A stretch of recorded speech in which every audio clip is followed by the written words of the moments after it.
Hello everyone, Squirrel Killer here, and I just wanted to say, it is about time I make something I have wanted to make for a while.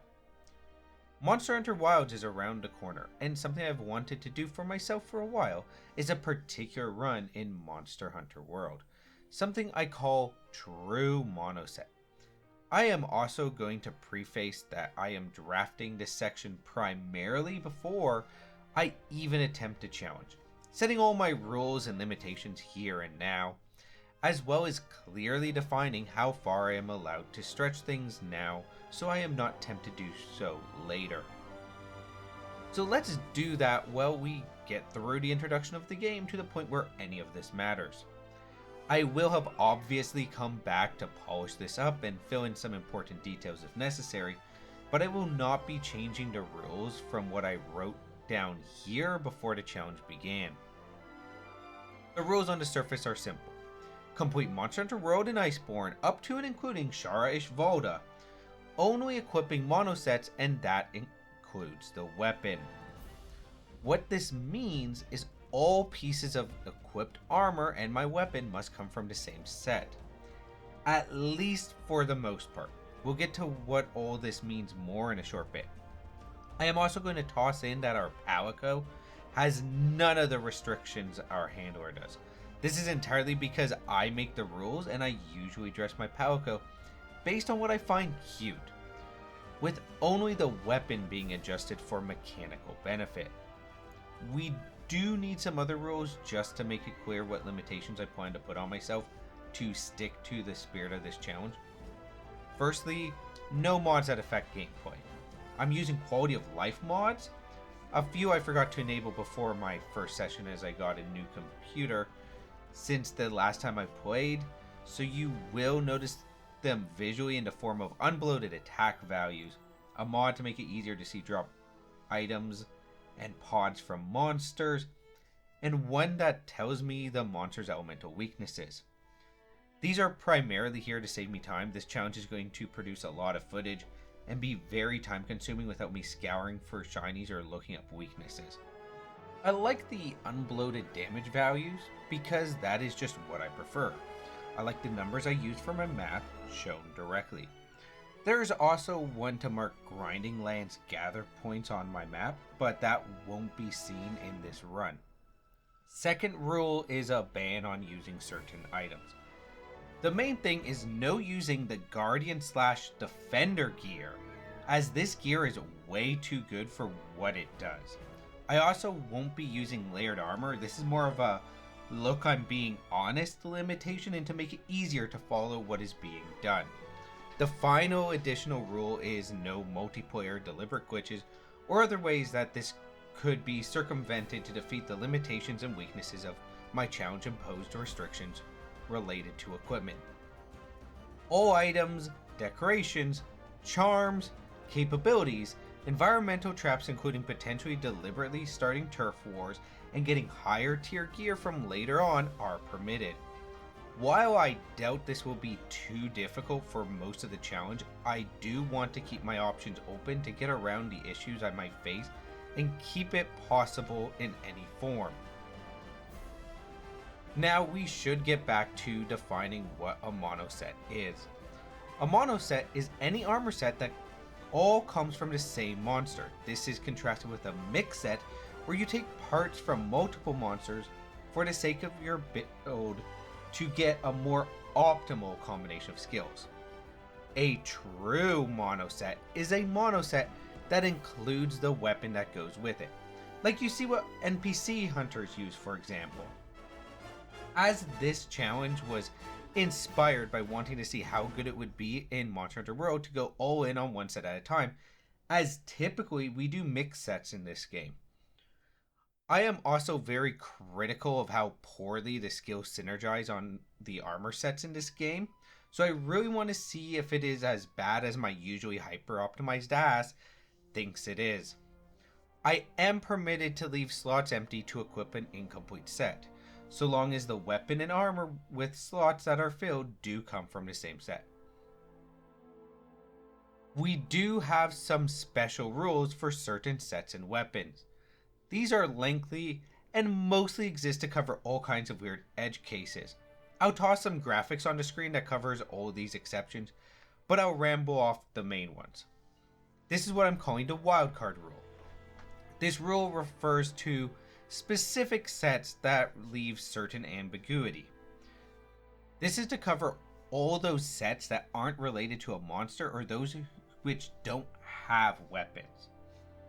For the vast majority of them, they will use the ore tree as their weapon, as this is being used as the default fallback. Then there are small monster sets that don't have an associated weapon tree for any weapon, the various one-off armor piece sets, the bone set, and Dober set, which will all use the bone set as their weapon. Speaking of small monster armor sets, some are only one piece of a set. For the purposes of this challenge, they could be mixed and matched as a special piecemeal set with each other, but not with other sets. Then we have the black steel tree and the dragon bone tree, which will count as the ore and bone trees respectively for all purposes. The workshop and orphaned event weapon trees also count as the ore tree.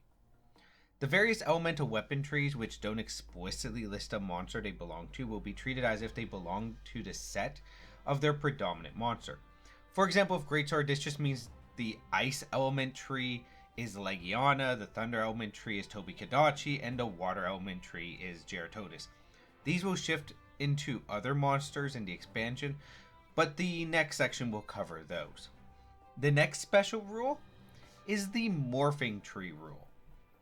This clause is because I had to decide how to handle certain weapon trees, like the rats that swap over to the regal and metallic variants near the end of the base game and expansion respectively, and the elemental trees which swap species entirely in the expansion. This rule functions very simply. If the predominant monster for a tree shifts but does not branch into its own tree, from that point forward, it qualifies to be used with the armor for all relevant monsters. For example, when the red wing greatsword from the Rathalos tree becomes the blue wing greatsword using Azure Rathalos parts, we are from then on permitted to treat the Rathalos tree as both Rathalos and Azure Rathalos for determining the valid armor set to use with it. And this expands to Silver Rathalos when it becomes the Rathalos Gleam Sword. That said, we won't be seeing the Rathalos Gleam Sword because that is after the cutoff point of the challenge.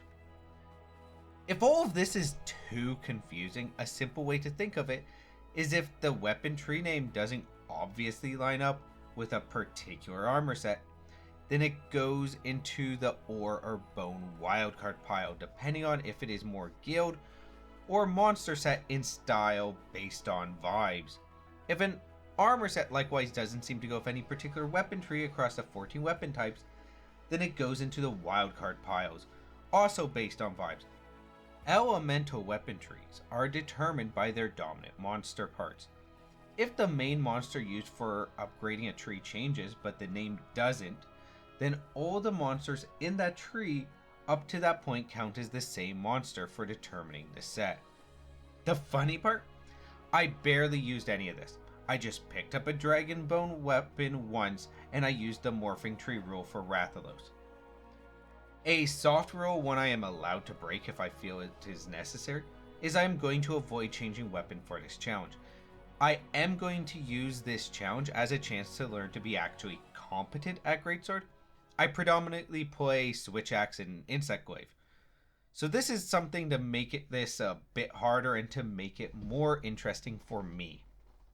Throughout this challenge, I will mention how I feel I am doing with learning the Greatsword when I feel it is important.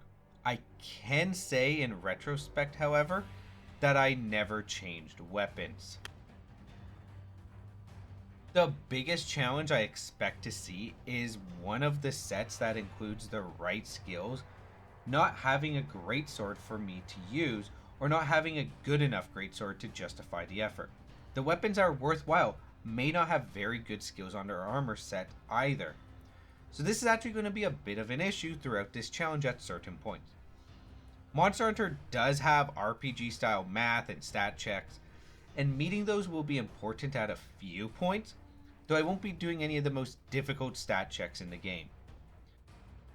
Going into this challenge, I was confident that there isn't actually a single thing in this game, within the bounds I set myself, that will be beyond our capabilities, as anything that would be truly beyond those abilities is outside the mandatory content to complete the main story. In fact, many people notice that this isn't a particularly hard of a challenge, as I am sure a few people new to the series actually did something fairly similar, if not identical, when they first started playing. This is partly because I am not trying to make the most difficult challenge ever. I was actually on surprisingly tight time constraints when I started this, so I couldn't risk anything too difficult. I will point out that each set I chose to pursue will involve quite a bit of a grind, as the rules mean I can't do any half measures or mismatch the weapon I have with the armor pieces I have. It is always an all-in grind. For the sake of my time and my hard drive space, as I record this, I will be avoiding any unnecessary grinding, and before I farm up anything, I am going to need to run the numbers and look at the immediate and long-term benefits of pursuing such a thing. A single play session can easily result in 20 to 40 gigabytes of footage and can take up much of my day to complete, along with my note-taking. Assuming I scripted this well, we should just now be finishing the extensive introduction of the game and setting out. During character creation, I chose the leather set because when I did the gender coin flip, I got female, which I named Monica because Mona isn't allowed due to the language filter for some reason, and I find that the more attractive set on the female model. Mechanically, chainmail is actually slightly better for the water resistance it has, as that helps with Baroth and Geratodus early on. But since I will rapidly upgrade out of this if everything goes as I wish, we're really just talking fleeting vanity. So let's get on with it. The first segment of the game is what I call Act 1, and it starts with the intro cutscene. But I don't really consider it started until I have a weapon in my hands, and so instead we will say it starts when I set out to hunt some Jagras. The first thing I did is completely ignore that objectives. Instead, I went gathering bones around the map.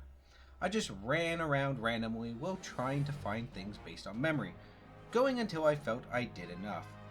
Eventually, I figured I probably had enough bones and finished the quest while starting to feel out how my weapon worked in the process.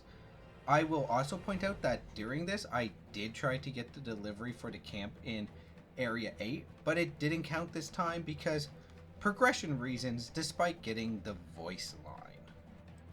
Returning to base, I quickly bought a new bone weapon from the armory for Zenny, had the smithy make my new bone set armor, and upgraded my weapon.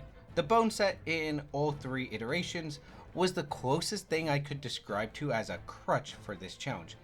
It is just really well rounded in the survivability and damage skills that it provides for how easily acquired it is. I needed some more components from Kestodons to craft my waist and hand slot pieces for the bone set, but since I already had the important skills, I knew I would be fine as Kestodons were the next story quest anyways, and after a quick quest to hunt them and then immediately a great Jagras, I had a finished armor set, filling in the 2 empty slots. This will be what we wear for quite a while. Next was the first expedition to set up a new camp location and hunt a Kulu Yaku. I did this quickly enough, and Kulu Yaku isn't too bad to hunt in the grand scheme of things. It ultimately is a tutorial in getting stun locked, differing monster states, and weapon bouncing if you hit the wrong place. Since I was already used to how Kulu Yaku functions as a battle, I knew that using attacks with natural mind's eye, like my true charge slash and tackle, was important to break through its rock. I did find I was missing far too many of my attacks and wasn't attacking nearly often enough. In hindsight, this was the first hint I needed to start to develop a hit and run style when I couldn't get many attacks in, as I was definitely feeling a lack of mobility, something that is far less of an issue with my usual weapons. During this expedition, I made a point to pick up a few special deliveries along the way from the expedition researchers.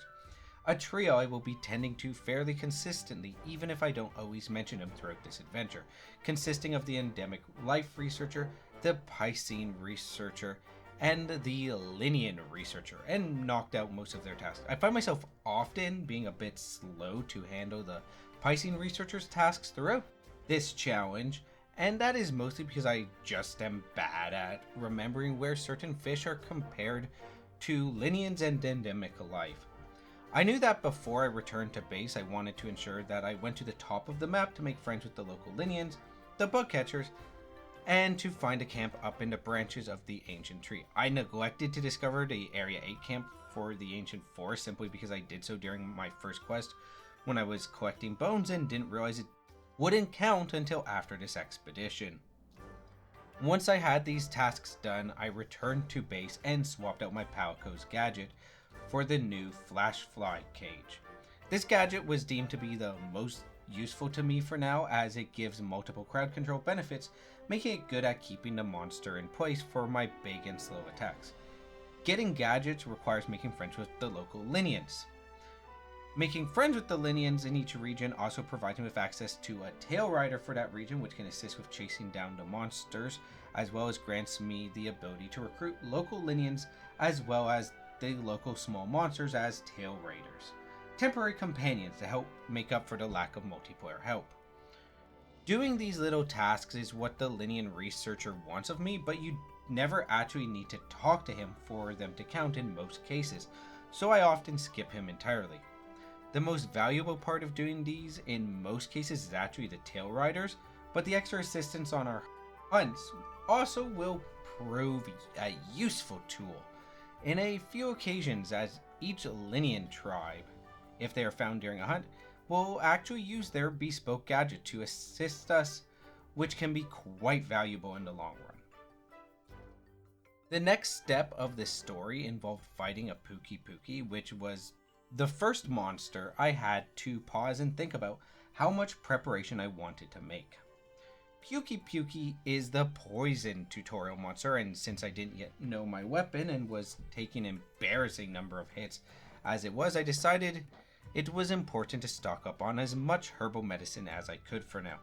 I consider poison to be the most frequent status effect in the game to need to prepare for, and so I like to have herbal medicine in my loadout as a permanent presence, as standard anyways. Pookie is an easy hunt once you know how to handle the poison in the monster itself. First, you focus the tail to sever it to stop most of its problematic tail-related attacks. This not only reduces the threat of tail swipes, but also prevents one of the harder to dodge poison attacks in its arsenal. The next step typically is to focus the head, standing a bit off to the side so that it can't hit you easily, to deal maximum damage and to stagger the monster as much as possible. This script is a familiar one for me with other weapons, and following it with Greatsword worked quite fine even at this early stage. In fact, I found that the Greatsword was exceptional at severing the tail and quickly removed the appendage, so I spent most of the fight positioned elsewhere. The major threat was, as always, not so much the easily handled poison, but rather the deceptively long reach of its tongue attacks and making sure that I didn't get caught by the spin attacks. Pookie gave me the final component needed for the next upgrade to my bone weapon, which meant upgrades were on the way. I did stop to consider the Pookie set after this hunt. However, as poison is very effective status for squeezing out extra damage if you're still learning, I decided against it to save time and because of the difficulty of slower weapons like Greatsword to inflict status conditions. I knew from experience that next up was Baroth, a monster that I wasn't too afraid of and didn't really need any lengthy specialized preparations. Baroth being next did make me realize that during the escort quest, I should keep an eye out for Nullberries to handle the water blight that was coming up from both Baroth and the following Geratodus. I also sorted out my various hotbars so I could more smoothly use items. This will be a recurring activity that I will slowly adjust as I gain access to more items as the game goes on. Baroth itself is usually a pretty gentle introduction to the Wildspire Waste and is a tutorial for charging monsters, brute wyverns, changing hit zone values, and also mobility reducing terrain. Most of the time in the quest, however, was spent on the non-combat start, where you need to escort the handler and some researchers through the Wildspire. You don't need to be near them for most of the quest, so I spent the time I had while they were walking along at their own painfully slow pace, gathering materials and consumables. I also gathered the camp locations while here, both before and during the hunt portion of the quest. During the hunt itself, the biggest issue I had was with the mud, both as puddles and armor, and not knowing where my openings were for such a slow weapon despite being familiar with Baroth's behavior. It was around here I was definitely taking note of how much I wish I could have picked up some other damage boosting options that I knew I could have through mixed sets even at this early stage. Baroth's mud gimmick is usually easily overcome through doing more damage to work through the mud faster. I also could have been smart enough to pick up some water moss to shoot it off with my slinger, but I was too used to not needing it and paid the price accordingly in the form of a more difficult and frustrating fight. The inconsistency of having access to the chef's choice meal was definitely being noticed at the canteen at this point, so I decided to do a few optional quests to expand the canteen. I made a point to grab a fish for the Piscine researcher. I also knew that I'd need some Vespoid parts sooner or later for a delivery, so while hunting him I got use out of the entomologist skill that came with my bone set. Then there was the new map expedition loop to talk to the expedition researchers for more canteen ingredients. I made a point to try and drum up some missing ingredients from upsurges. Getting upsurges can be rough, but I chose to do so through investigations I had, as well as watching for upsurges for expeditions throughout this playthrough. Just popped into an investigation or expedition, grabbed what was needed, and then returned to base without finishing anything else is enough for this. Let's quickly explain why I cared about these canteen ingredients and why I made a point to keep on top of them for most of the playthrough. The way the meal system works in Monster Hunter World is surprisingly complex and could be an hour-long video itself, but for now we only care about fresh ingredients. After each quest, a handful of ingredients, somewhere around 6 to 10, will be flagged as fresh. Fresh ingredients give two benefits. Firstly, they help activate food skills, something we'll ignore for this explanation. And second, they contribute to how much increased max health the meal gives, with each giving 10 more health to a maximum of 50. This is fairly simple to understand and is about as far as most people bother going, and on its own doesn't explain why one would want to unlock more ingredients. That is until you realize that the game doesn't care if you have an ingredient unlocked or not before it determines if it will be fresh or not.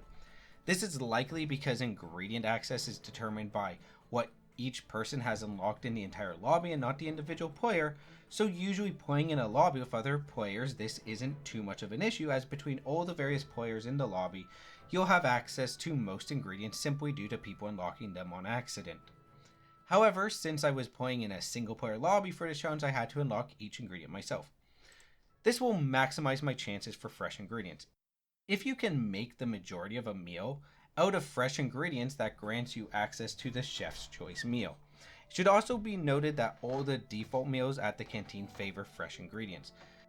As I wasn't yet confident with the greatsword and decent comfort skills wouldn't be a particularly viable option throughout this playthrough, I wanted as much health as I could get, and since I knew this challenge wouldn't result in a short playthrough due to the need to grind up entire sets, and the fact I was playing through the entire game, I decided I might as well put into work as I went. After I took my grocery detour, I went to work on Geratodus. Geratodus itself isn't too bad of a fight, it's actually a bit of a pushover. However, due to my inexperience with greatsword, it took longer than I'm used to, which was surprising. The main issue, once again, the mud and the water, though I also once again neglected to pick up water moss. I was so used to bursting through the fish with a switch axe, I completely forgot to actually be ready to deal with the mud. At this point, I was becoming distinctly aware that I was definitely missing enough attacks to get myself quite frustrated, and defeating the big fish wasn't joyous, as I was more focused on calling myself bad at the game simply because Geratodus is my shake off the rust punching bag, and it actually lasted long enough that it hit my pride a bit. After Geratodus, I decided to go straight to Kobikadachi so I could unlock the botanical research to start getting some real honey income happening for the sake of being able to supply myself with sufficient mega potions. I also chose to finally upgrade my Palco to some new armor to maximize the cuteness factor and a pukey weapon so it could poison my targets. This is also the point when specialized tools such as mantos unlock, so I started obsessively poking various things until I got the health booster between quests, since I can never remember what gives that, as well as the vitality mantle, and those details are horribly documented online. Kobikadachi actually led to my first feint of the playthrough. The taser squirrel is by far one of my least hunted monsters, and is quite quick while I am quite slow with this weapon, so I wasn't too shocked, pun intended, and I decided to lock in after that and cleared it without too much additional issue. I tried some fanciness with exploiting its water weakness with water moss, but I don't think it made enough of a difference. This helpfully unlocked the honey farm that is the botanical research, as well as a canteen upgrade enabling 4 ingredient meals. This meant a quick trip to grab some eggs for a new ingredient.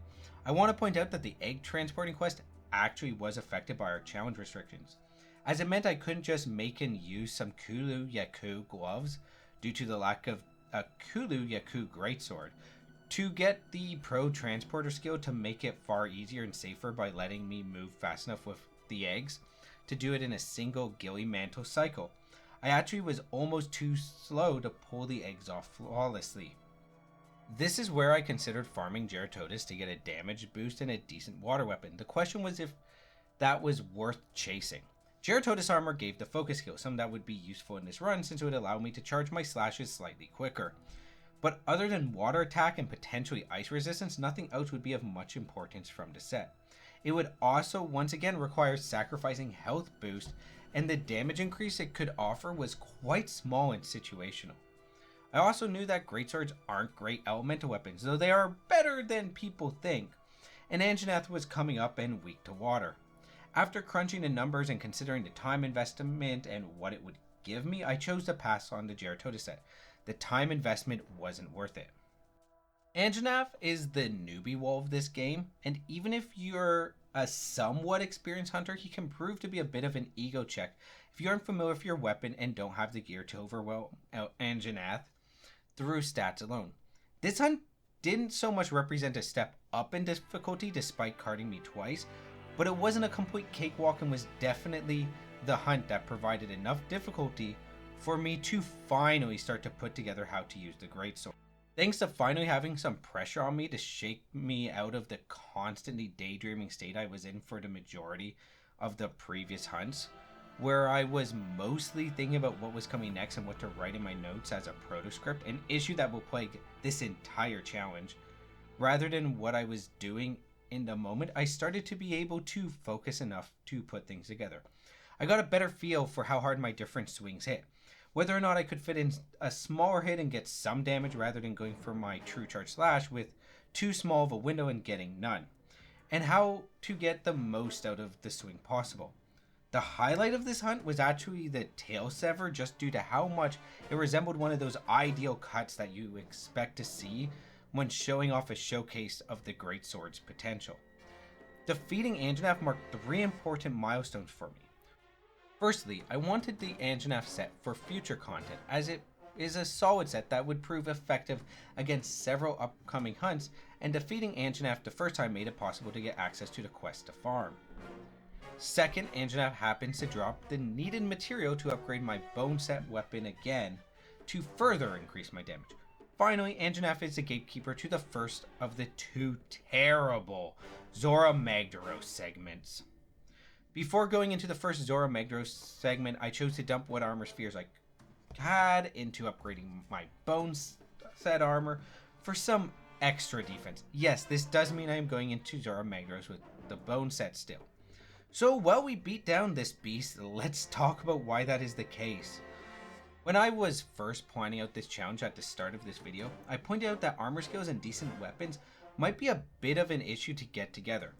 The bone set happens to not only come with an excellent all-rounder weapon, it's often recommended to be the generalist weapon tree for many players while they get through the main story if they don't just use the defender gear. It also had a solid all-rounder skill set. It just so happened that the first worthwhile upgrade was Anjanath, and due to impatience to get this out of the way, I put it off, along with some miscalculations I would repeat and will get into later. A side effect of this and our lack of armor spheres, however, was that my defense was starting to fall behind the curve enough that the health boost skill from the bone set wasn't offsetting it. Zora Magdaros itself is a boring fight.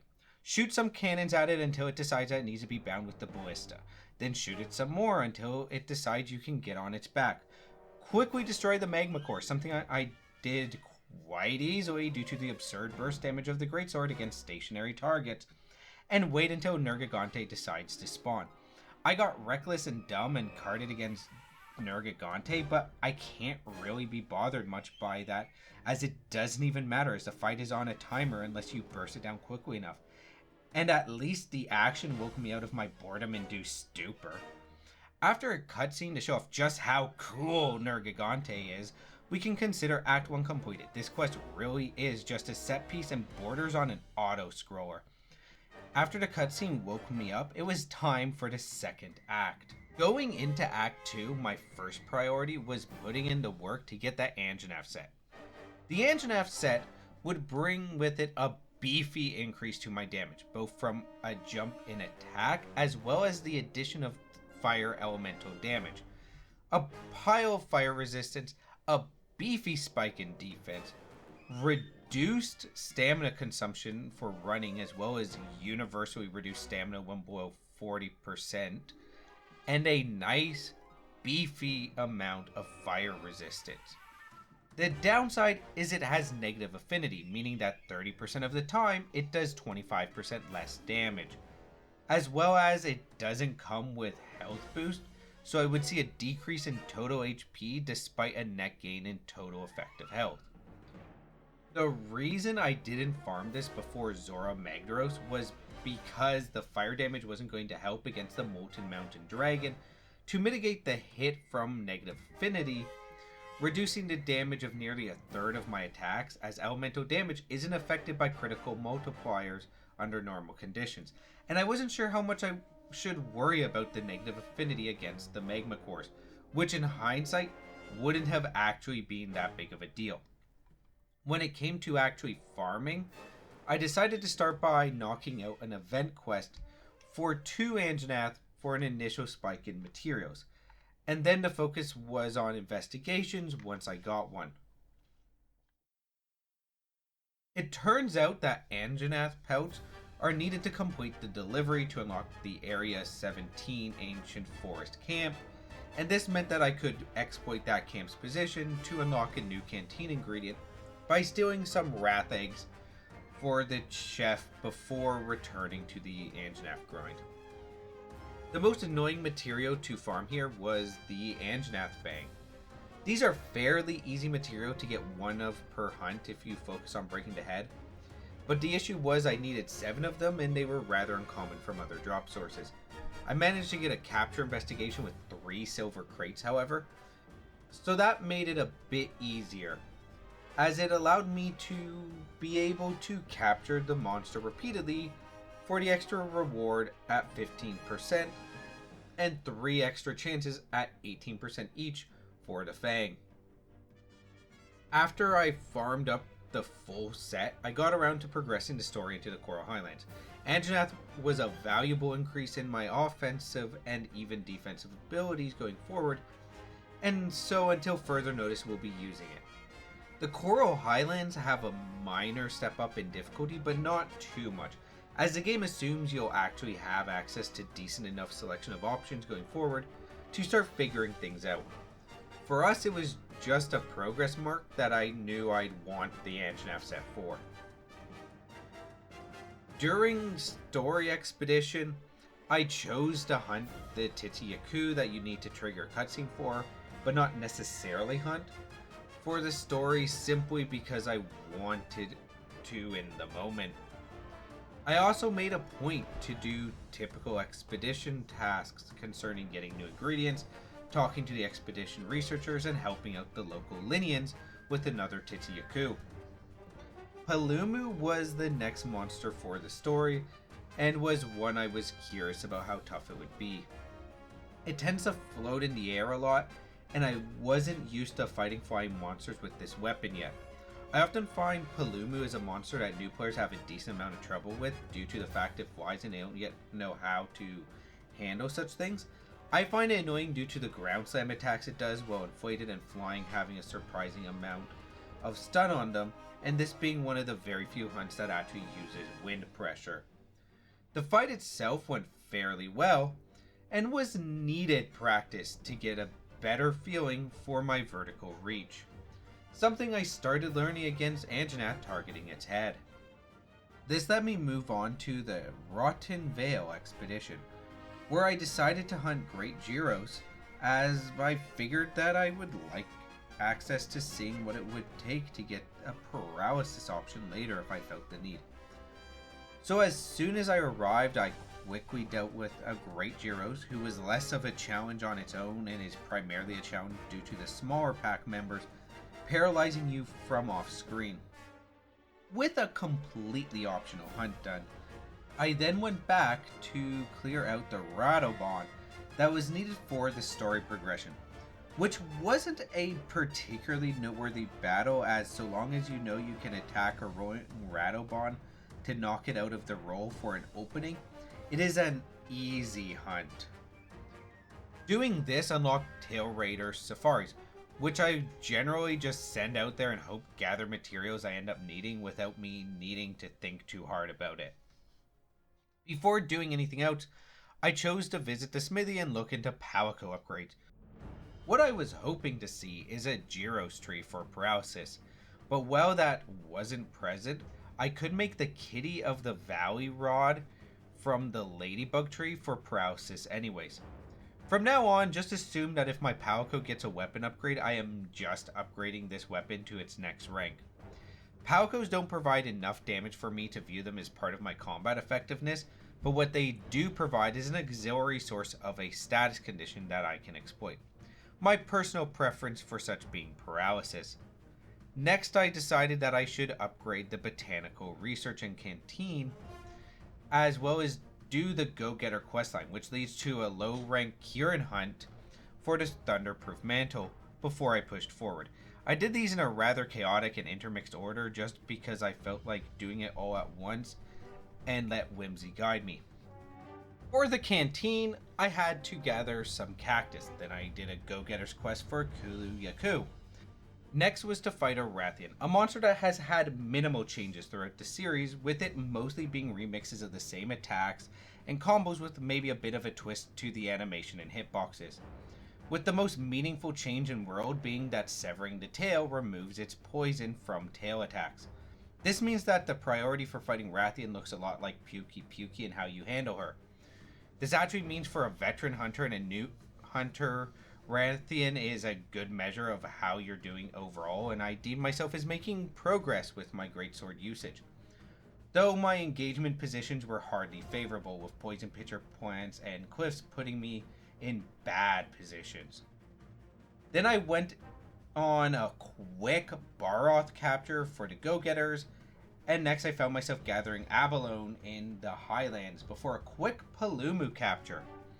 During this, I also kept one eye out for the expedition researchers and upsurges, though I got screwed over by an unlucky Crimson Fruit upsurge, as I couldn't access the part of the map needed for that unique fruit. But I figured I could always clean up these unique account items later if needed, so I wasn't too bothered.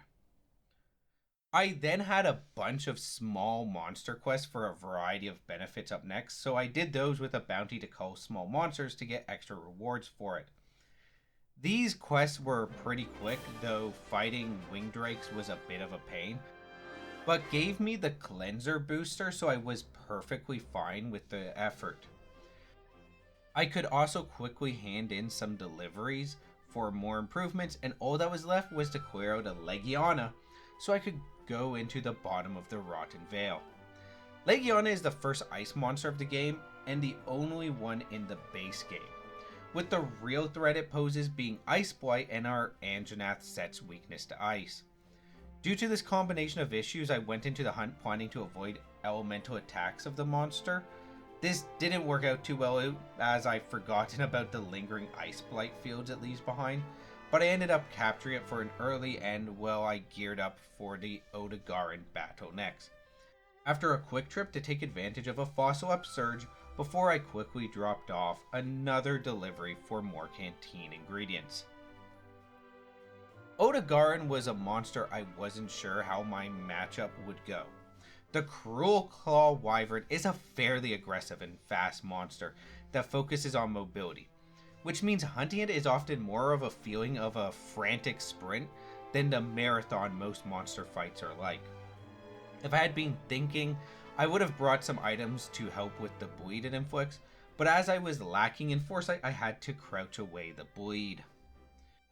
The battle itself was the first one of the playthrough where I felt my skills with the greatsword were being tested as a competent user, rather than a novice who was barely able to swing the thing in the direction of the monster, feeling as if I was finally understanding how to use my moves. The seeds were planted before, but this is when I could feel them finally taking root. Draw attacks for hit and runs, charge attacks to exploit openings, slashes and slinger bursts to catch it off guard and make the most of when it held still. Odegarin is actually my favorite non-Elder Dragon in the franchise to fight. Too bad there is no Odegarin Greatsword, so I won't get many chances to fight it. As the beast fell, I knew the next step was Rathalos. I knew that while I was ready as a hunter, I wasn't fully supplied for it yet. I had to make friends with the Linians down into Rotten Vale by offering them food to get my next tail rider and a new gadget that would hopefully prove useful in high rank. Deal with a pair of upsurges for new ingredients, hunt a Rathian for a new charm, steal some aged meat from an Odegarin for the canteen, put an Odegarin into a box for the go-getters, and slay a Kieran as our first Elder Dragon before I would be ready. Kieran was actually the part that had me spooked. I wanted that Thunderproof mantle, but I also knew Kieran almost always wrecked my shit unless I was using a switch axe, insect glaive, or hammer. I was right. It resulted in two feints that I could only understand how they happened upon reviewing the footage, as tends to happen with Kieran, and when I tried to wake it up to finish the hunt, it crashed the game. It was graphics related from the pop-up. This crash will actually end up haunting us for most of this playthrough, striking a few times and causing issues when it did. So I started again and made special note to consider what was and wasn't working. I could tell that Kieran would involve a hit and run style with Greatsword. The methodology I decided on for my second round was to hit in the face with draw attack, slinger burst it with whatever I had, and then attempt a true charge slash if I had the opening. This is a 3 attack combo that skips the strong charge slash by going through the slinger burst. On my second attempt, I carded twice early and decided to abandon quest and resupply before attempting again. A clean start is sometimes needed when you stumble the early stages of a hunt. I was frankly tilted from the crash and so needed to clear my head. My rage at this annoying horse that causes inexplicable death that cheated to go so far as to crash my game started to get to me, and so I decided to focus up. I gave my Palco its Vigor Wasp, as nothing from the Bug Catcher's gadgets would be applicable in this fight. I pulled out my Vitality Mantle, knowing it would buy me 1, maybe 2 extra hits from the lightning. I beat Kieran against the walls. I softened its body and head. Every time it toppled, I went for a true charge slash on the horn until it broke, and I just did not stop. Taking a monster meant every opening, no matter how small, became as wide as the sea. I could see every twitch and tell as I dodged attacks by a hair, and when I missed a strike, it was equally narrow. I was carded, but I was not stopped. I gave into the thrill of the hunt and the lust for battle as we traded blows. dodging and punishing with an aggression I previously didn't have, and one I knew wasn't possible for me to maintain. I chased it down everywhere it ran, forgetting what I thought I had learned with the greatsword and letting the instincts this playthrough had beaten into me thus far take over. They weren't perfect, but they could do what I needed. I finished the hunt and got me my thunderproof mantle. Honestly, that hunt was very mentally exhausting for me. The level of focus when I am tilted and therefore far more scattered with a lack of proper emotional regulation is hard on the ADHD. It makes most things, even as simple as fetching a glass of water, a real chore to get through. That ADHD would only haunt me more as this challenge continued, as well as it would make it difficult to focus during certain difficult hunts I don't find particularly enjoyable. I didn't realize that at the time, but this was the first hint of that coming to bear. Regardless of my ADHD, I stood in a stirrup once again. I knew that my next hunt was going to be Rathalos. There was just one last thing that I had to do. Upgrade my bone set so it could provide enough defense to do the job. Anjanath would have provided incredible defense against the King of the Sky's fire attacks, but Rathalos is a notable enough foe that I wanted as much damage against it as I could get, and due to flawed estimations I still believed that was my bone set.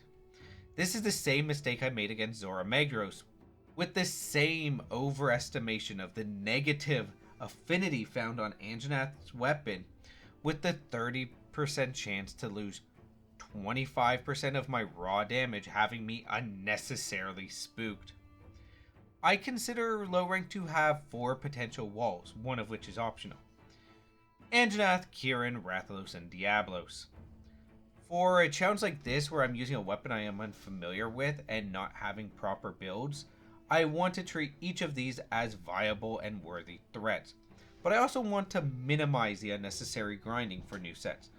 Since the bone set is so strong, I chose to use it for Anjanath and decided to attempt to use it for Rathalos and Diablos, while Kieran's fire element weakness was exploited with my Anjanath set. If I had actually stopped to consider the actual underlying numbers, I would have realized that the fire bonus wasn't too important and I should have stuck with Anjanath. I will point out I am cutting out a crash here. I went off to hunt Rathalos through the expedition, got to the fight, it used a single fireball and my game crashed. Same error as before. I applied some fixes before attempting again, where I forgot to do my pre-hunt prep beforehand other than eating. So after I took off its tail and realized what happened, I ran off to do that and then I had to go AFK. In the time I was gone, Rathalos despawned. So I had to queue up into the quest for it. I did quickly queue up the necessary wishlist items for the Rathalos Greatsword. I planned to use it in high rank, so I figured it would be worth my time. On my next attempt, I had to stop early because of a call from work. Get back, hit record, and then I had to deal with new technical issues. Got back and started to record, and there was a family emergency. Got back again, as I'm about to start recording, I got bothered by work again. Next attempt, it was interrupted before it started by needing to help my girlfriend. The real challenge wasn't going to be Rathalos for this hunt. It was going to be getting to play out this fight. This battle was strangely cursed to just not happen. The funny part is, the actual successful hunt was fairly clean. I got carded early on because of bad positioning and a stun, but otherwise this hunt looked more like I was bullying the King of the Skies than actually fighting it. My first strike took off the tail, then I just proceeded to mess it up. There was a card in there, as I said, but overall I was landing hits that I didn't think I was capable of. A cheeky capture ended this hunt early for the extra drops, and I began to look towards Diablos. I did decide that before I dealt with Diablos, I wanted to clear my shopping list a bit. Pukey Pukey is a step on the way to the Rathalos weapon tree, so a quick detour was in order. I'd also need to farm Rathalos later, which I did using the Every Hunter's Dream event, just so I could have access to the Wyvern Ignition if needed until I got an investigation. For this, I was only farming the weapon parts, as I wouldn't be using it until high rank. The problematic material was a Rathalos plate, a rather rare drop. A rundown of the low rank drop rates are 5% from carve or capture, 3% from quest reward and tail carve, 4% from head break, 1% from the rather difficult back break, 8% from silver investigation crate, and 16% from a gold investigation crate. A really desperate hunter could also slap on the plunder blade on their palco for an extra 2% chance. I actually had an embarrassing number of faints during these hunts due to getting greedy. The craziest part is, just as I was running out on my first investigation, I managed to get 2 of the coveted plates. Now it's time for Diablos, a monster I like to describe to people who started with Monster Hunter World and are not familiar with all these classic monsters as Baroth, except instead of mud armor and pools of muck slowing you down, it can dig to avoid you and strike suddenly from below. If Baroth is the tutorial for the charger, then Diablos is the end of semester exam on the topic. The Tyrant of the Desert is one of the most straightforward Apex tier monsters in the series, playing like a brutal bullfight. The weakness of this monster is actually ice, but since I really didn't think farming Legiana would be worth the effort currently, I decided to do this with the bone set. Though I really should have used Anjanath and not wasted the armor spheres. Going into this fight, I decided to run through what mistakes I should probably resist making before I hit depart, and I came up with 3. Firstly, I shouldn't overcommit to true charge slash if it wasn't toppled. Second, I should basically ignore the tail as it is surprisingly hard to damage at times. Third, I shouldn't ignore the legs as topples are valuable against such a mobile monster. It was a tight hunt and I sort of bumped my pause recording button midway, but I did make a point to capture and sit on the reward screen. I actually had to go AFK several times mid-hunt in camp. I just didn't intend to farm it, so I am lacking footage here. The last step of this act of the game, and low rank as a whole, is Zora Magdaros. This round is a bit more interactive, with stalagmites and stalactites to explode onto the beast, more cannons, and a big glorious lever of victory. I did this mission after a day away from the game with no warm-up, and I felt it. Lots of damage taken. I burned through all 10 of my mega potions on this starting portion, which was just sloppy. I also didn't get the head magma core down, which meant it took a bit longer to finish it off with the cannons. This round at least always feels faster. Between running around a more chaotic shell, starting with the shell segment not having the binders, having more cannons being loaded by NPCs, and the shell segment being before the cannon segment, it just goes together much more nicely. With the final barrage of cannonballs, Act 2 was concluded. Onward to high rank and Act 3. Act 3 is the start of high rank up until the end of the base game, where we slay Xeno'jiiva. Finishing Act 2 granted us access to a new service, the Argosy. This ship comes and goes from Astura frequently enough, and when it arrives I can spend points on whatever it brings.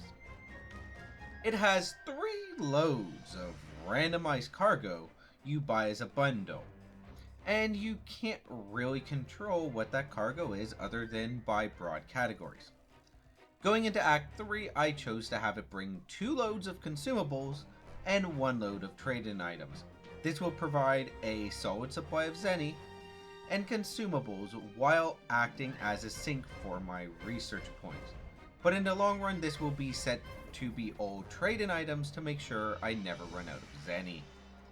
Step 1 upon reaching high rank to start it properly is an expedition to handle a Pookie Pookie. This isn't a hard hunt, it definitely is a surprise difficulty jump for those not expecting it, but if your gear is up to date, it'll only be about as hard as the first round at the start of the game. I carded once and was getting hit by poison a disgusting amount, but I am going to chalk that up to just getting greedy and deciding it was an easy hunt due to my experience with other weapons and letting my ADHD script this section rather than pay attention to the game. Am I making excuses for being shit? No, if I wasn't shit, then it wouldn't be enough to throw me off. Remember that every time I toss in some cope about my difficulties. If I was actually good at the game, I wouldn't be having issues at all. Think of this more as me pointing out that I am shit. After that, I got the objective to search for ... Rathian tracks. This leads to a pink Rathian hunt, but it comes with the luxury of not having anything in particular to hunt in the meantime, freeing someone new to high rank up to focus on what they want to do. For me, this meant piling up bones, hunting monsters that led to desired sets or optional quests I wanted to do, and otherwise creating a foundation for the rest of high rank to spring off of. My first priority was to focus on the bone set, which meant I needed keen bones. And the best farm for these is high rank Baroth or Geratodus. Along the way, I also needed a few deliveries to be done, so I made those a priority as well. This meant I needed some Kulu Yaku parts, so I knocked those out while looking for Geratodus to get a quest for it, as well as doing Baroth hunts. I eventually decided to make a quick expedition instead to hunt a Geratodus, rather than hoping it'd show up during another hunt for me, as that wasn't working and I got the keen bones I needed. Before moving on, I did a bit of extra Geratodus hunting for a waterproof mantle before I turned in some of the tracks I had been gathering to the chief ecologist.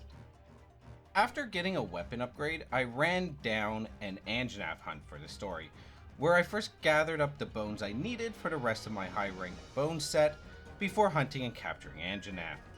This hunt was probably the second hardest Anjanath hunt in my playthrough, directly behind the first low rank hunt of this fire breathing Tyrannosaur. This is mostly because I didn't yet have the full high rank bone armor set and was horribly unfocused. Returning from the hunt, I made my way to the smithy and I finished out my bone set. My bone set pieces were selected to get the most out of whichever pieces I would get the most beneficial skills from the alpha line, before taking anything remaining from the beta line for extra decoration slots.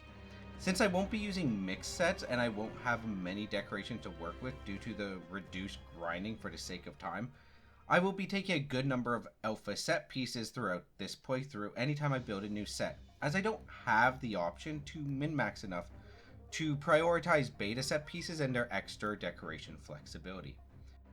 Beta pieces are mostly to trim dead skills in hopes I'll get something better from a lucky decoration than a build optimization consideration with specific decorations in mind.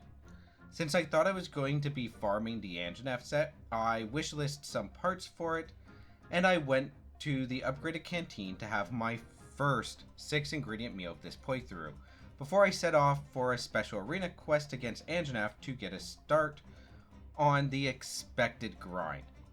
And after that, it was ancient forest hunts. High rank Anjanath really wasn't proving to be more interesting or difficult than low rank as far as farming goes. Instead, the real trouble was getting investigations worth using and the drops I needed.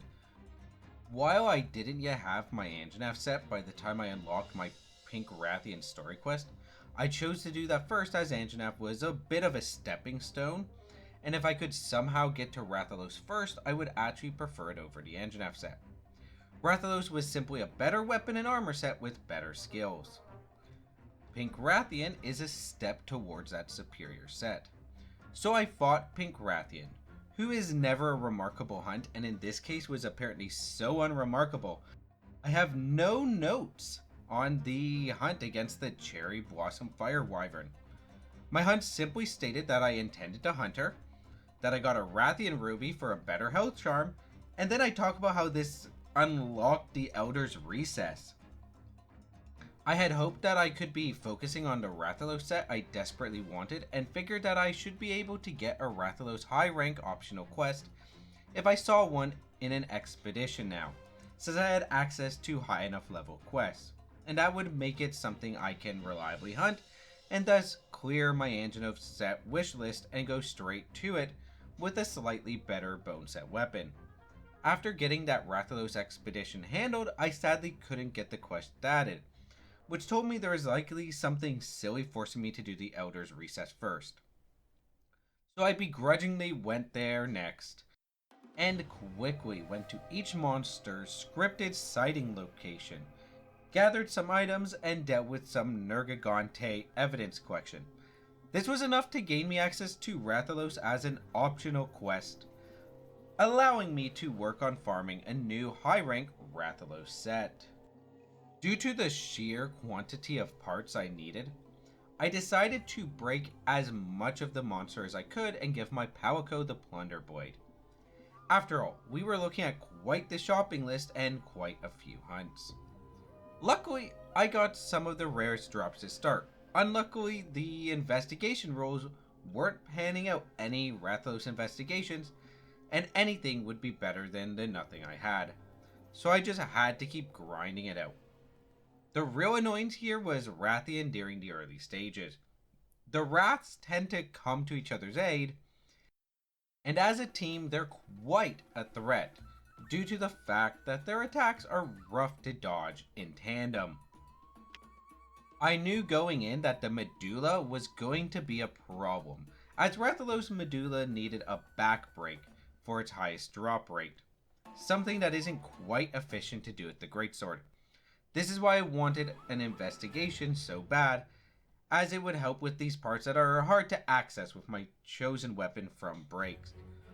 I normally am not even picky about my investigations.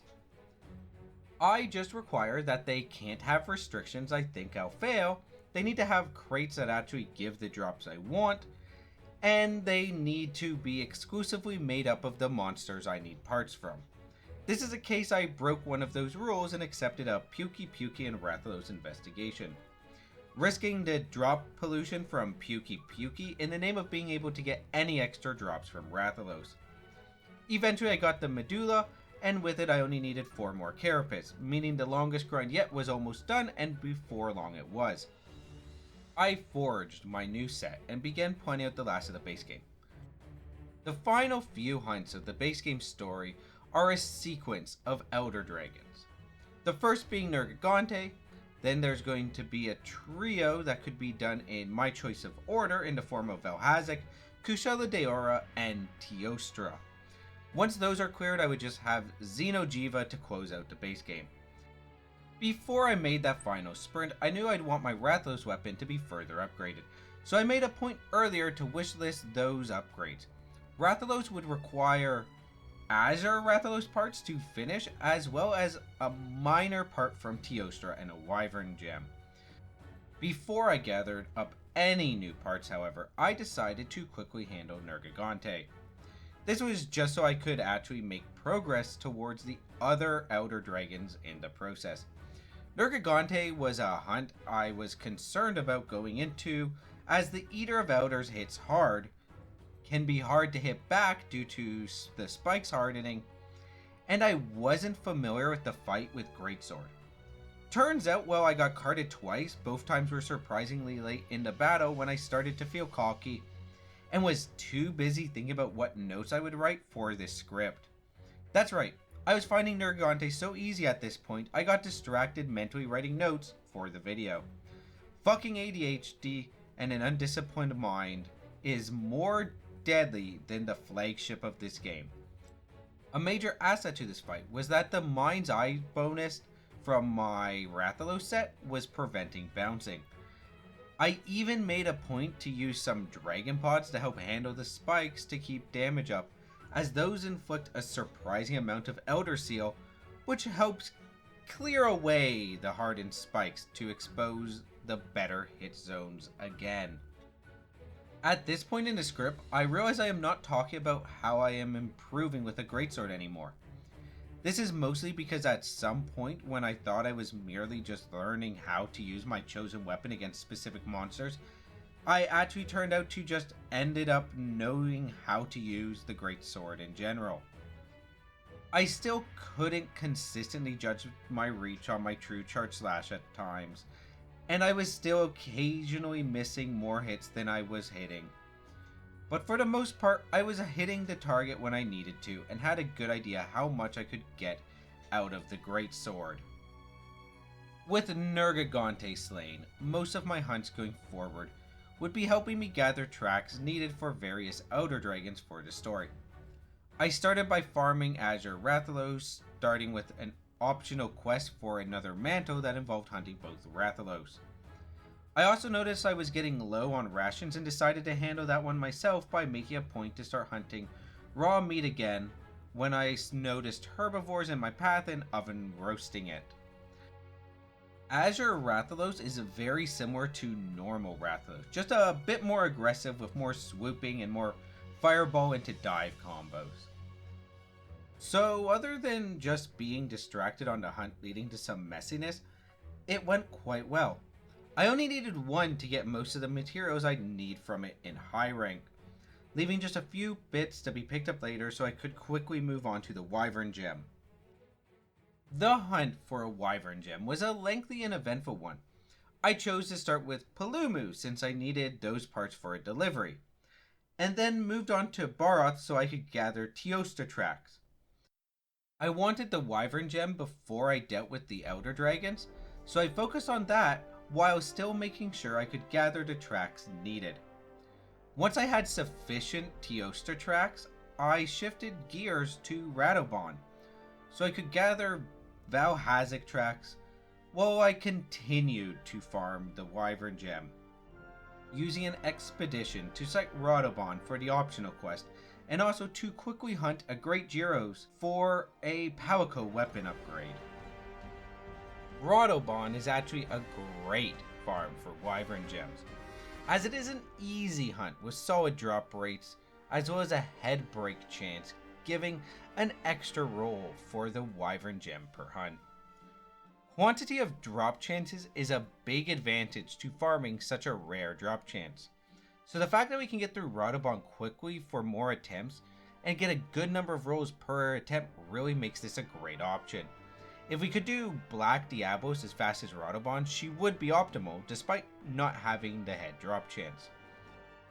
I'm going to flash some probabilities on the screen right now just to compare the per hunt reward rates for you with the assumption of 5 target monster quest rewards, a capture, and all relevant part breaks and tail carves, as well as 3 Plunder Blade rewards. Naturally, we're also using high rank, not master rank drop rates. Since the investigation chances are equal for both monsters, but harder to ensure, we'll leave those out. I will quickly explain how this calculation works as well. You multiply the chances of failing each roll together to get the cumulative chance that you don't get the drop, and then you invert that result to get the chances of getting the desired result in a given hunt. The math itself is on screen. Now I will explain some of the assumptions I am using. You get 4 to 8 quest rewards based on the target monster of the hunt, but I find this tends to average a bit low towards 5 rather than 6. Capture and carve use the same drop chances in Monster Hunter World, so we're going to capture for the extra drop. You can get up to 10 Plunder Blade drops, but in my experience 3 is a good conservative count if you're being fast about your hunts. Targeting part breaks for only 1 or 2 parts is easy enough to all but ensure them each hunt. This means we got about a 21.5% chance per hunt for Radoban and a 27% chance from Black Diablos. I like to know the expected number of hunts to need at least a 90% chance to get the desired drops. In this case, it works out to 10 hunts for Radoban and 8 for Black Diablos. These numbers are close enough that I value the speed per hunt of Radoban more than the fewer hunts of Black Diablos, since you can always get unlucky. With my upgrade in hand, and the Wyvern Gem grind done, moving on to the trio of Elder Dragons that act as the gate to Xeno'jiiva was next. And these are hunts that I generally consider more annoying than hard. Teostra, the Emperor of Flame, was our first target. I knew I would likely be farming this monster for my weapon upgrade, which is why I wanted to start with it. I don't particularly enjoy Teostran World, but it is mostly a graphical issue that gives me problems than anything wrong with its fight or design inherently. I find the gunpowder particle clouds are a bit thin, and looking for them causes me a good amount of eye strain, leading to the feeling of random unavoidable damage at times, especially if the color palette behind it isn't good for contrast, even if I know better and it is entirely my fault. Otherwise, I find this fight pretty straightforward and boring, which didn't help as my ADHD said, hey, how about scripting out how much we hate this monster instead?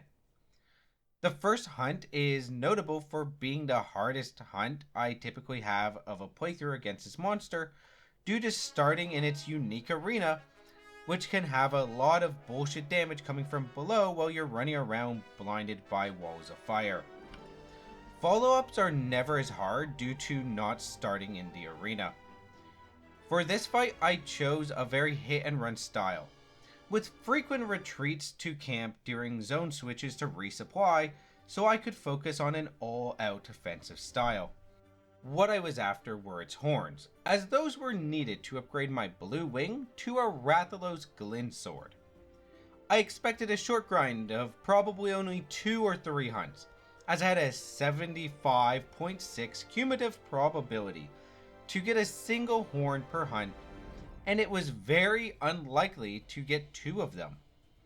Probability was not on my side, and so after way too many attempts, I got the second horn.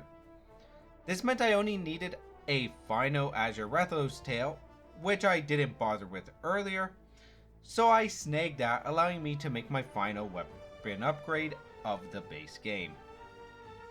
I decided that now I was done with grinding until later I would rip off the bandage, so to speak, and went after the Shadow upon the Tempest, Kushala Daora. Also known as the Steel Dragon, Kushala Daora in Monster Hunter World is just a plain obnoxious fight due to the way the Wind Aura and tornadoes function. I know how to mitigate the issues. Focus the tail and head, and bring flash pods to knock it down when possible. So it isn't like I don't just know what I'm doing.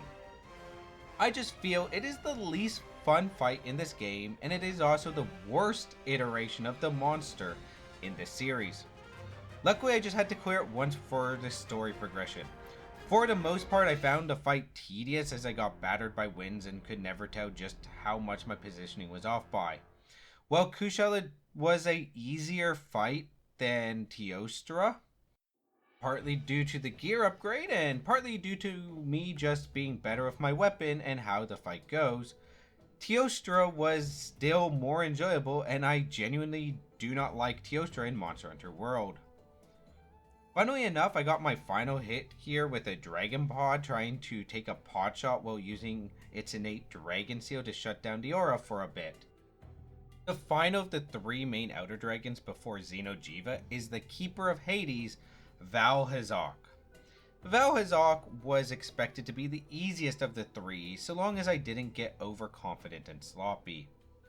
The opening of the fight by far was the hardest part due to having to be done in its special arena with acid pools that I wanted to lure it away from, and a slope I wasn't able to take advantage of as I had to keep fighting uphill while zoning out Gyros with flame pods. Once it moved into the other nearby areas, the fight got far easier.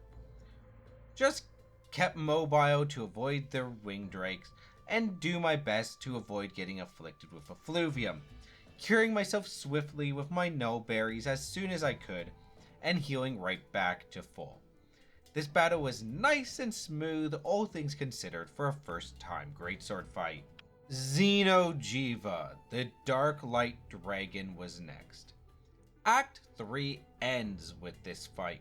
The base game is concluded when I delivered a killing blow. As I ran around Astura at night, making my final preparations for this monumental moment, a few words came to mind. A short verse of sorts. I figured I'd include them here.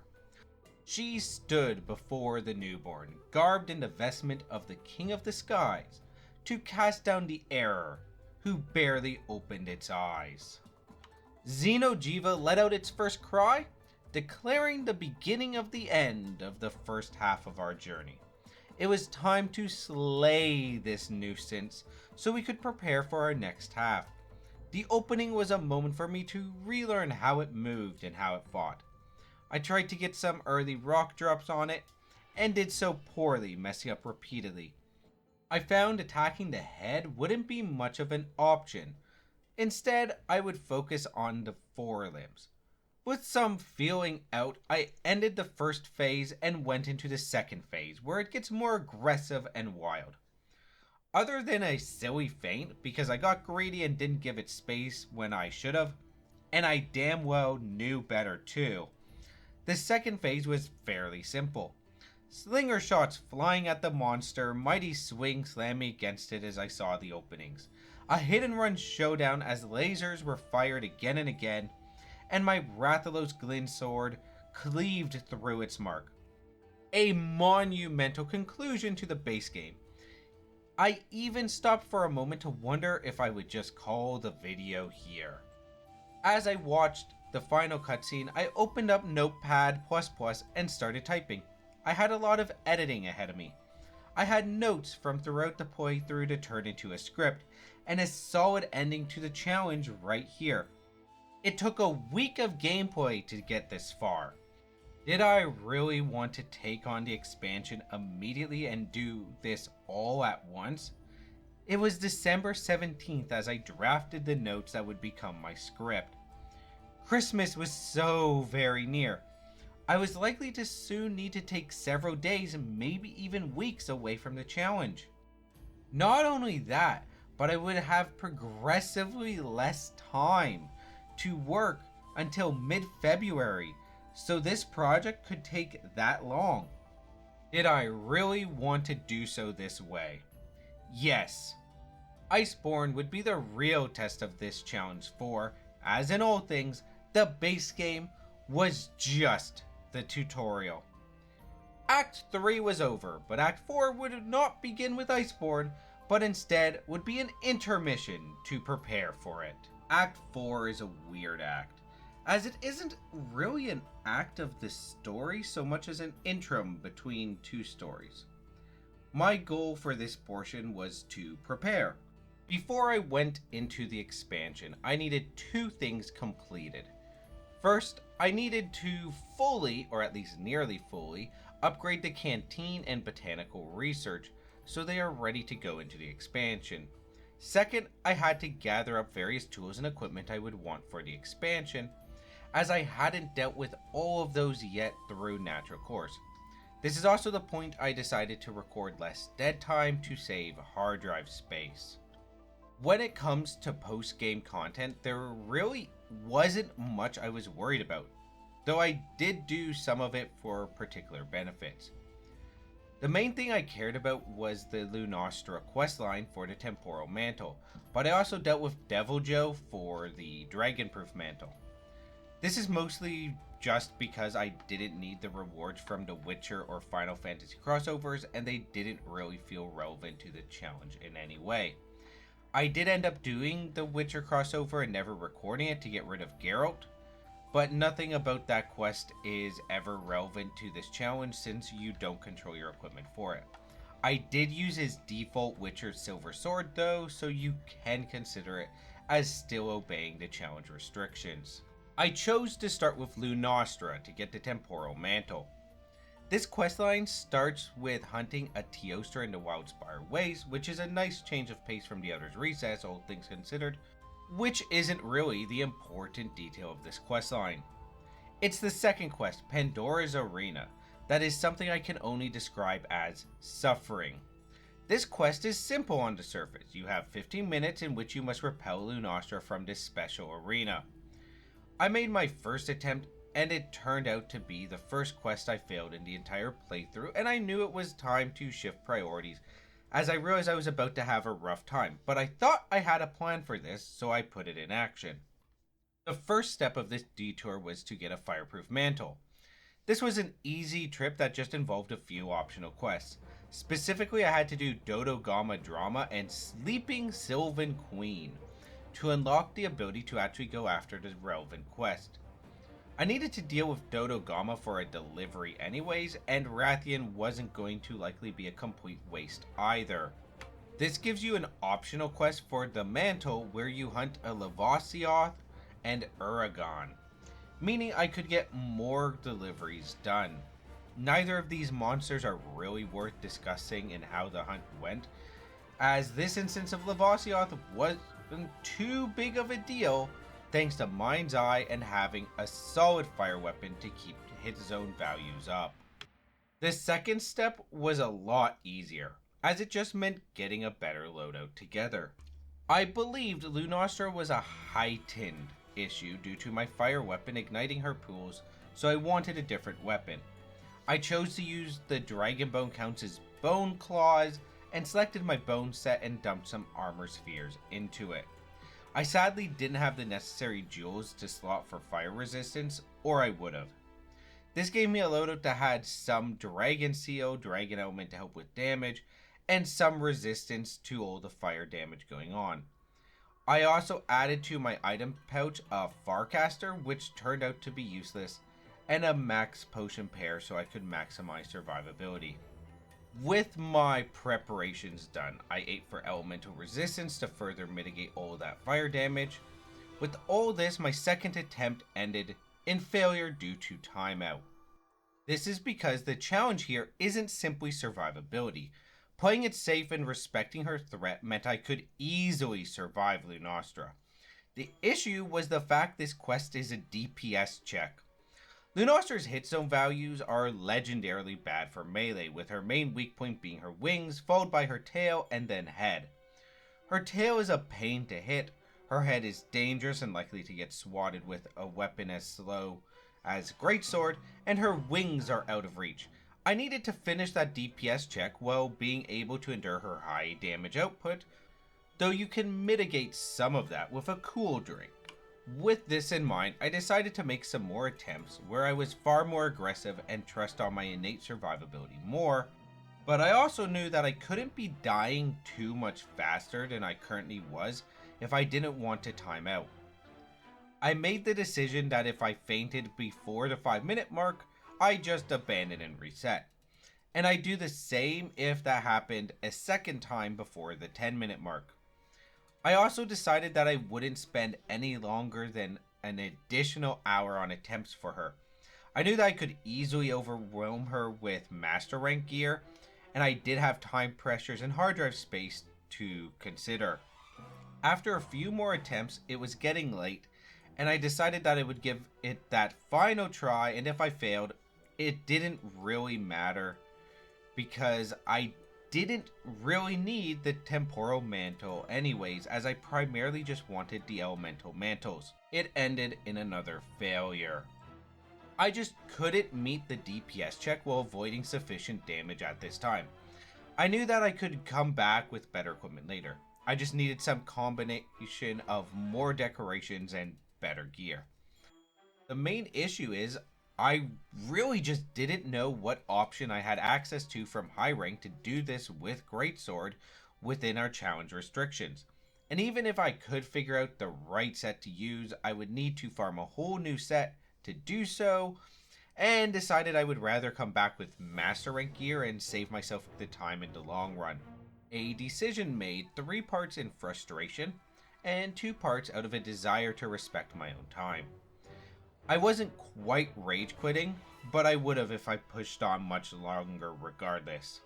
With that bitterness, I moved on to other things. I simply had far too much more to do.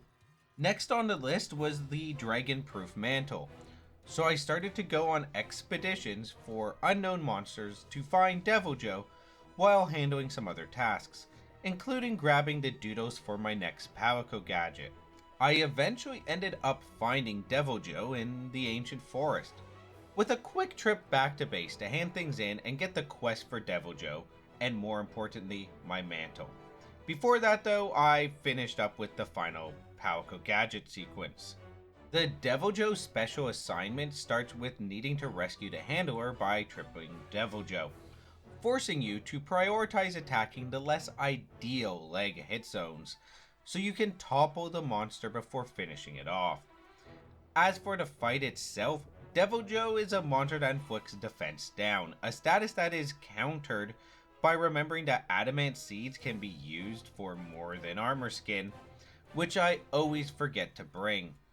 It is also notable for its high aggression, leading to exhausting itself, creating a cycle of highs and lows, though its ability to inflict Dragon Blight can make it difficult to rely on status or elemental builds against it.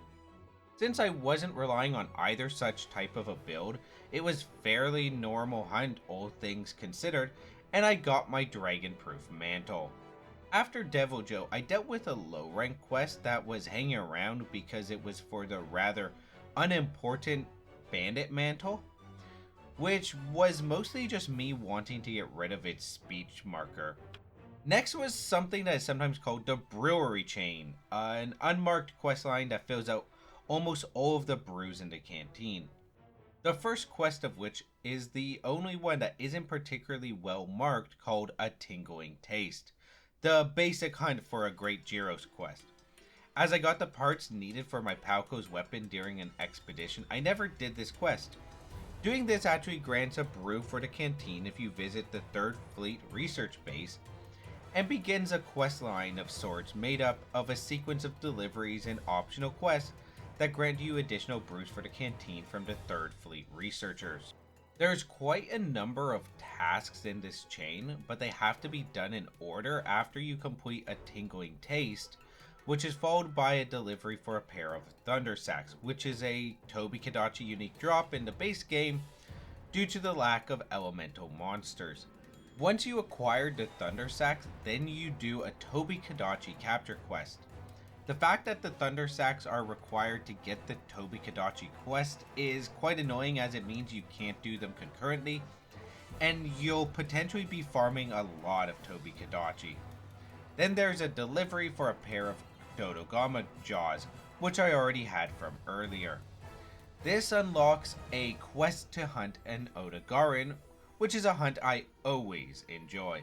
The final quest is to hunt what is probably a mated pair of Diablos, as it is involving both a black and normal Diablos for the bonus reward of the affinity booster.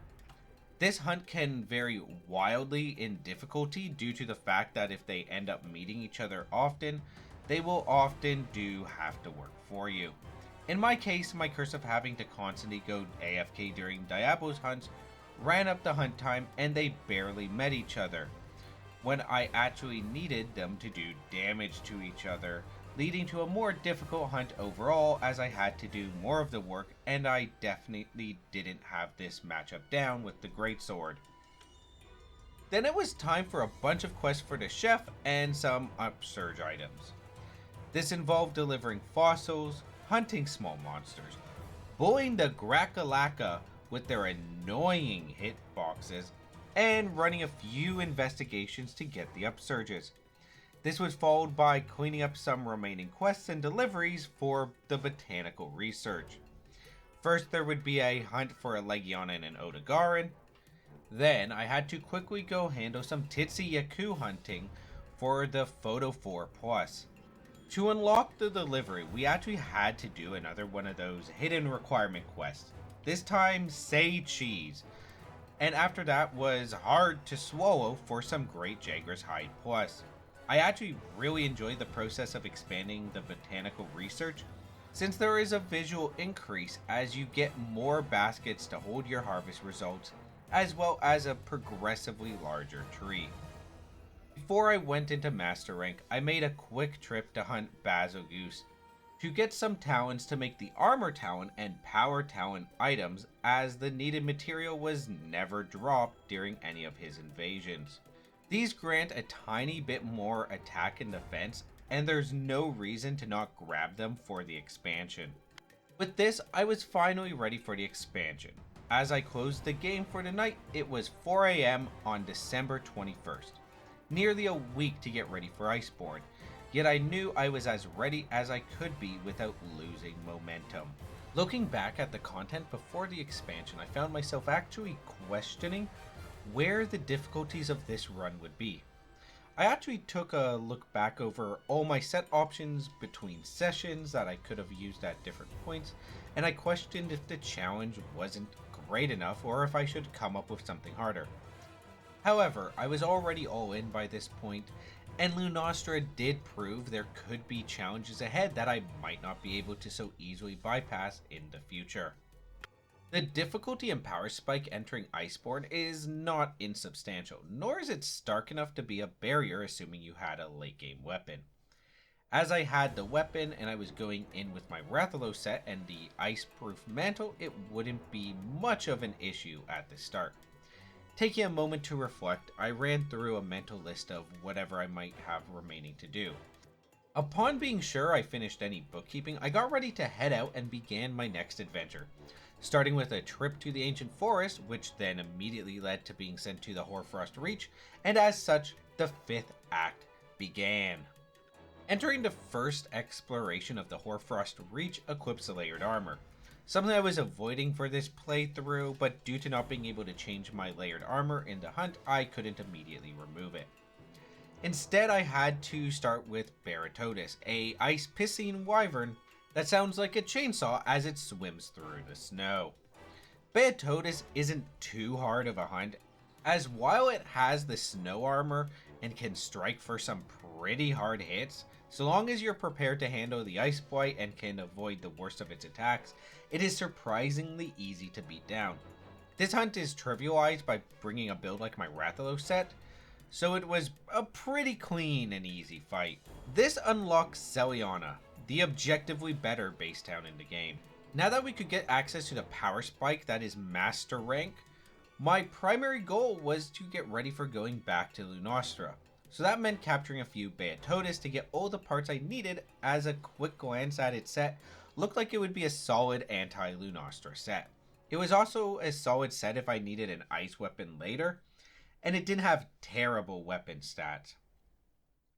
I wasn't able to forge the weapon, however, due to the rather annoying lack of bones to be gathered in the initial areas I had access to in the Hoarfrost Reach, as it opens up over the course of the story.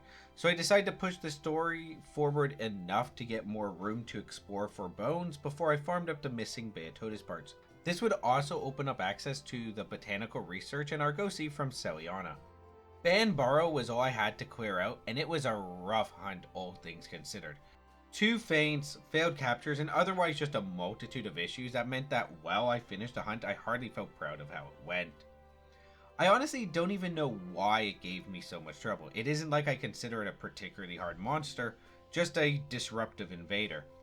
I got it done though, even if I got flattened a few times. Then there was just one more Baratotus to get what I needed and prepare to get revenge. With a gear upgrade, I was able to get Lunastra first retry.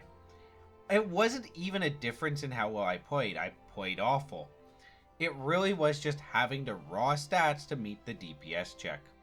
Now with the hardest quest in the sequence completed, I could quickly hunt the pair of Teostra and Lunastra together, while actually spending more time watching a YouTube video than my game, and got my goddamn temporal mantle. This means that the one and only thing that actually gave me trouble in pre-expansion content enough that I felt it necessary to push it off was handled. With that handled, I tossed together a master rank bone set and chose to push the story forward with the mandatory Viper Toby Kadachi. This is always an annoying hunt, but not necessarily a difficult hunt, due to Viper Toby Kadachi trading out Thunder Element for both paralysis and poison. The real surprise this hunt has hidden it though is Viper Toby Kadachi can inflict the noxious poison status effect that also ignores traditional ways of preventing the condition, though curing it is identical. The rest of the hunt is fairly familiar to normal Toby Kadachi, only having a handful of unique moves. With this quest finished, the story moves into the ever popular Serious Handler segment of the expansion, where the normal handler fucks off and you get a different one for a time. Moving the story forward to this point meant that I had the option to farm Anjanath now with an optional quest. This was the first perspective monster set I wanted to check the stats of, but I chose to pass it over as I didn't feel it would offer enough for the effort that would be required, with my other two perspective sets for Master Rank only being 3 hunts away. It isn't really that Anjanath isn't a good set, it is an excellent set all things considered. It was more that my bone set was just generically better for what I had to deal with coming up. Unfortunately for me, this session ended on December 22nd, and my next session wasn't until January 4th. It had been about 2 weeks since I last was able to put in any time on this run, and I was a bit rusty and out of practice as I had been sick with a chronic cough that persisted long into even the vocal recording phases of this project. To account for my out of practice state, I chose to start with Koro Puki Puki, a monster that is a fairly easy and straightforward hunt. Though a far more exciting fight than normal Puki Puki, it doesn't diverge much when it comes to how you handle this monster. Once again, my usual plan starts with focusing down the tail, which always takes far too long to sever, to disable about half its water elemental attacks. Once the tail is severed, then it's just about focusing the head for maximum damage while staying about 80 to 90 degrees to the side to avoid the water jets from that end. With the more enjoyable of the 2 hunts down, I queued up to hunt Nightshade Palumu. This is not a difficult hunt. It is probably actually even easier than Koro Puki Puki. It is just a far more annoying hunt. Nightshade Palumu is a sleep-focused monster, and I didn't grind for the immunity mantle, nor did I have the option to slot for sleep immunity, so I would actually need to deal with this aspect. What I did bring was energy drinks to chug every time I started to doze off. I also knew I could swap to a cleanser booster if it got too annoying, but the quest ended before I needed to use it.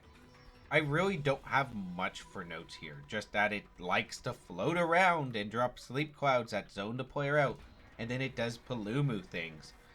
Fairly boring hunt, all things considered, as you often find yourself waiting for the opening, rather than actively engaging with the monster. This meant that I finally had access to a quest that would hopefully give some monster essence after crafting an insect charm for some chances at carving the bugs. This took way too long, as it always does, but it meant I could get an upgrade for my Palico, increasing the frequency and rate at which it paralyzes the monsters. Next for the story is Barioth, a hunt I actually was a bit worried about.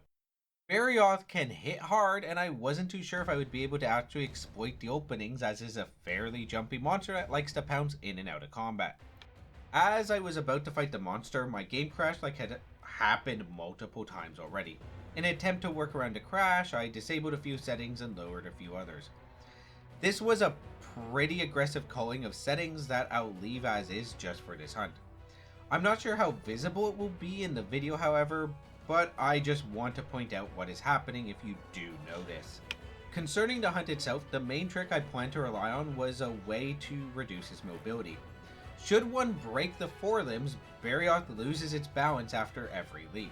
This means it can't just follow up with an attack as often, and you can more easily catch up for a quick hit when it's being a jumpy bastard. After I felt out some hit zones to determine accessibility and how effective they actually are, and trying to remember which part of the forelimb is the weak point to break it, I was able to beat this Smilodon looking wyvern fairly easily and was rewarded with the cutscene of the expansion's flagship, Velkhana. After a quick restart of the game to adjust settings back to normal, I followed the story onto an expedition in the ancient forest, which involves chasing around a handler so she can lead you towards a Nargacuga cutscene. I had forgotten I had to actually follow her rather than go straight to the monster, so I was confused with what was happening when it didn't trigger. After properly triggering the cutscene, I saw Rathalos, which I correctly assumed opened it up to being a viable grind, and began to quickly compare both it and the Glavenus set. I will say that I settled on the Rathlos set now, and that I started my Rathlos grind by using an event quest that included Lavosioth, which took way too long to kill. In general, my hunts are consistently over 25 minutes at this point, which means I need better weapons. I was hoping the multiple monster health penalty would make Lavosioth bearable, but as always, it was a terrible fight that took too long. The Rathalos itself was far easier, and at the very least, this quest unlocked his optional quest for farming, though I should have just used an expedition for that.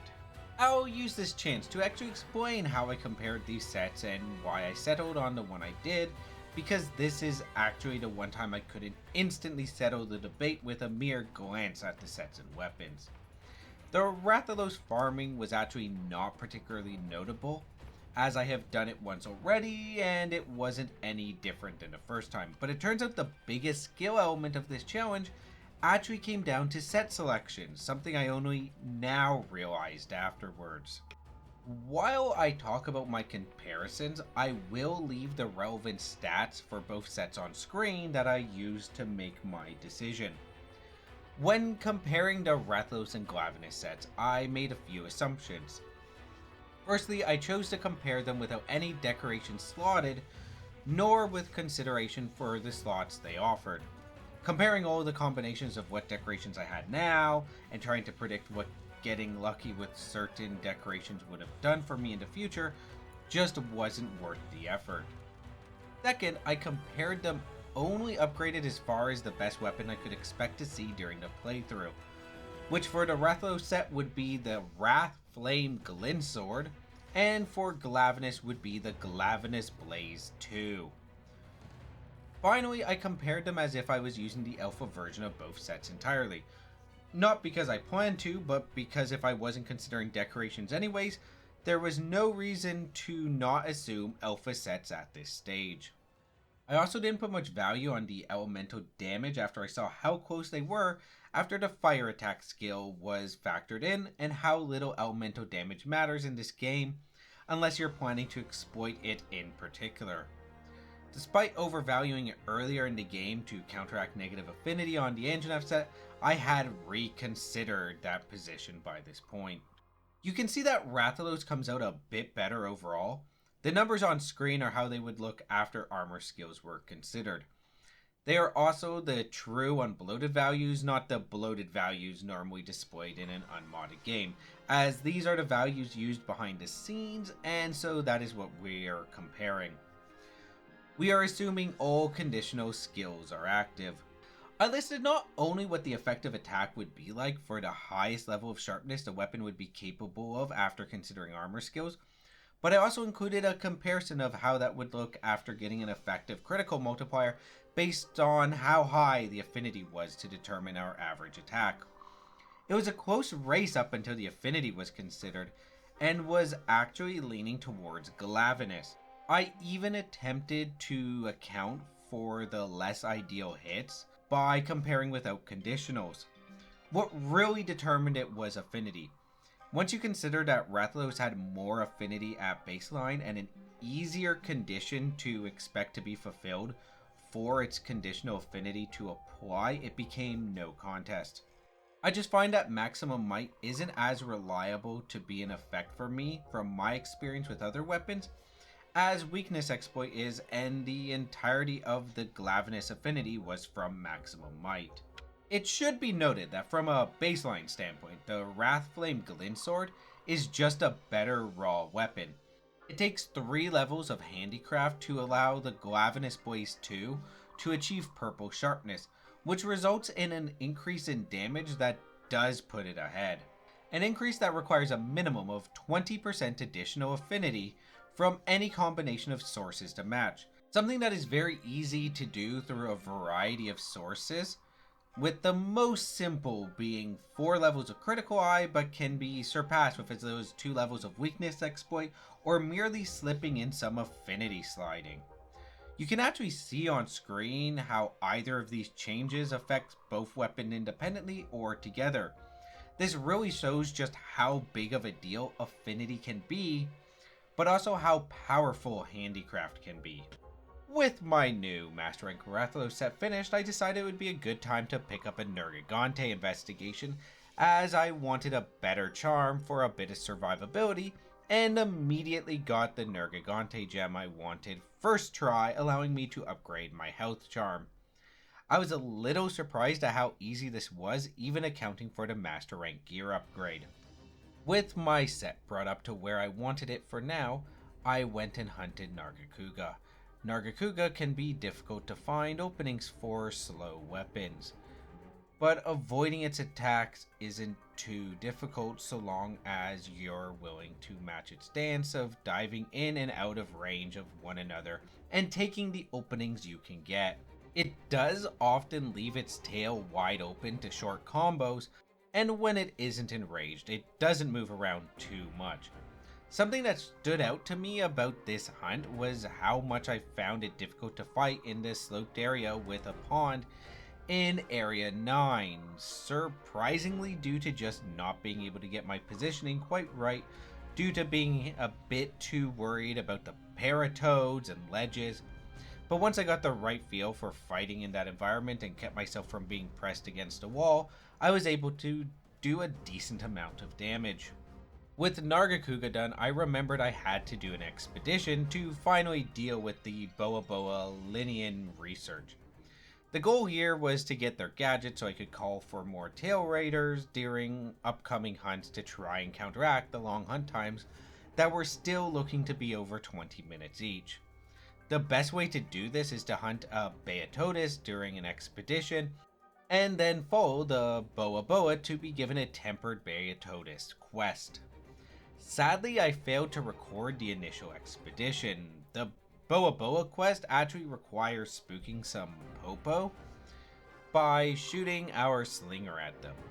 This allows the Beatotus to spawn, letting us hunt it and gain the Tail Raider signal, which we can now use each hunt to spawn a Tail Raider pair of the local small monster and the Linian. Since I was bothering with side content for a bit, I also chose to make a few delivery quests to upgrade my botanical research. I don't really care about these delivery quests, they just expand how much storage the botanical research has to store materials. My real priority is to clear these for later so I can pick up the final upgrade that would let me have an additional cultivate slot. Returning to the story, I went up against Glavenus, a monster that is essentially a manifestation of the Greatsword. Glavenus just so happens to have an annoying tail mechanic, making it surprisingly difficult to sever the tail, as it must be heated to be able to sever it. Luckily, I won't be farming Glavenus for its tail. For the story quest, I knew from experience I had to go to Rathian's nesting site to begin to hunt proper. The main trick to hunting Glavenus is trying to view its tail as having a band of effectiveness around it, and you want to either be inside this band or outside of it. This actually resembles proper sword fighting, strangely enough, where you're trying to be inside your opponent's guard or beyond their reach. If you can do that, you can avoid the worst of its damage other than the occasional slag spit attack or bite, but avoiding those just means staying out of the way of the head. The real annoyance of this hunt is that Glavenus is, in fact, a brute wyvern, and that puts a lot of its best weak points out of our reach if we want to be able to make attacks at them safely, and its legs have pretty mediocre hit zones for tripping it. After clearing out Glavenus and once again taking way too much damage because I'm easily distracted by YouTube and Discord on the side, the story tries desperately to be dramatic in a cutscene which functionally ends Act 5 and begins Act 6 as it declares the threat that Velkhana represents.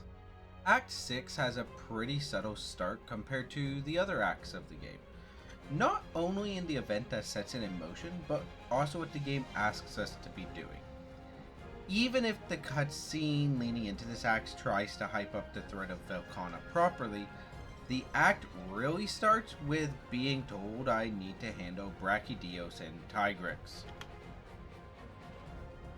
I chose to start with Brachydios, mostly so we can hopefully get access to our next botanical research upgrade sooner. This is another brute wyvern, but this time with a focus on punches and spreading explosive slime mold, which gives an enhanced version of Blast Blight.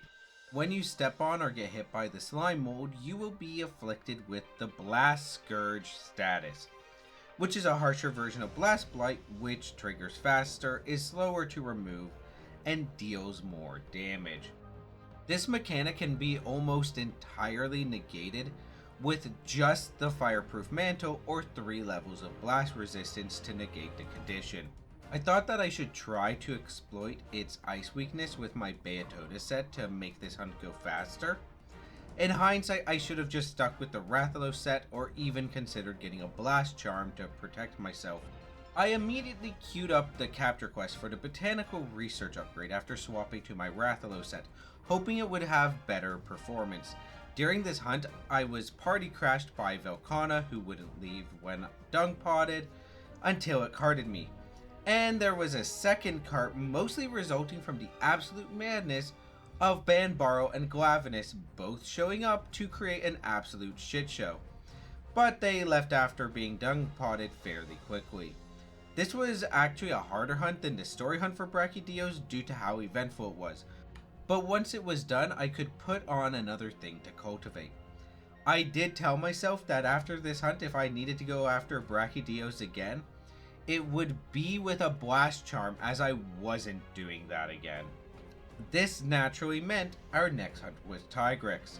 This charge-happy monster can be annoying to get hits in on, and also hits like a truck. Unusually for me, I had a pretty good opening on it and a pretty good later portion. But somewhere in the middle, I just completely failed to apply what was working correctly. I think the Greatsword is my new favorite way to fight this monster. I had attempted to capture it for an easy end, but that got messed up by the local Jiro, some Grakalaka, and it just dying to a piercing pod. Not that I minded too much, as I didn't really intend to farm its set, though I always bemoan the loss of resources like shock traps or trank bombs without anything to show for it. Hunting Tigrex and Brachydios meant that we could go into the first of the Velkhana hunts for this story. The first 2 out of 3 of these hunts are to repel Velkhana, though this doesn't mean they are easy hunts. Velkhana is a strong monster with plenty of long-reaching ice attacks, making it hard to close the gap with such an immobile weapon. And yet also put into my mind that it might be a worthwhile set to farm later. So I made a note to check that when the time comes. The Iceborne Wyvern itself is a fairly easy fight this time that can be summarized as bully the head after dropping rocks. It doesn't seem to have most of its moveset until the 3rd round, and this first hunt is very low HP, so I think I spent more time in cutscenes than the hunt. This leads into a Hoarfrost Reach expedition, which itself leads into a Shrieking Legiana hunt. Shrieking Legiana isn't too different of a fight from its normal variant, other than tending to stick to the air more often and an increased amount of use of its elemental attacks, with a larger number of dive bombs. I was fairly inefficient with my flash bomb usage against it, but it wasn't too hard to fight once I got a feeling for when I could hit it. Overall, this is probably one of the easiest hunts I've had in a while. Around this point, I had a random memory that I wanted a particular charm that involved Kestodon parts. This was so that I could have Pro Transporter for the upcoming Velkhana hunt, since Kuyaku gloves were off the table. This actually proved slightly annoying since I didn't realize it initially, but one of the parts I needed was high rank specific, and I started with a low rank investigation and then tried a master rank expedition before finally settling down for a high rank expedition. After making sure I had that crafted, I went to handle the Azure Rathalos farm for my weapon upgrade. There's really nothing to mention about the work required to farm up the Wrathflame Glint Sword here. It really is just a repeat of the first time, but master rank. With my new weapon, it was a return to the story and Fulgur Anjanath. This fight plays very similarly to Anjanath, but rather than fire, Fulgur Anjanath uses electrified snot. This gives it more reach on its elemental attacks, But really, this shouldn't be much of an issue as it's still fairly easy to avoid as the range isn't that much larger. The thing that had me worried is that I was going into this with a thunder weakness, but the thunderproof mantle helped mitigate that issue. I did forget to carve the tail, a common issue I have, before capturing the monster, but I didn't end up wanting a set, so I wasn't too worried. Next is a choice between Ebony Odogaron and Acidic Glavenus. Ebony Odogaron is my preferred pick here, as it is just Odogaron with a bit more spice, and I do enjoy Odogaron. The main difference here is that it has access to the dragon element, which will be a bit of an issue since we have a weakness to that, as well as a notable new attack where during its flip through the air it can spit at you, making it more difficult to punish that attack by anticipating its landing. I can mitigate the elemental issue with a swap around for my bone set. Normally you want an elemental weapon against Ebony Odogaron to disable its powered up state, but I have more than enough experience fighting it without such, and I can use my slinger to account for that.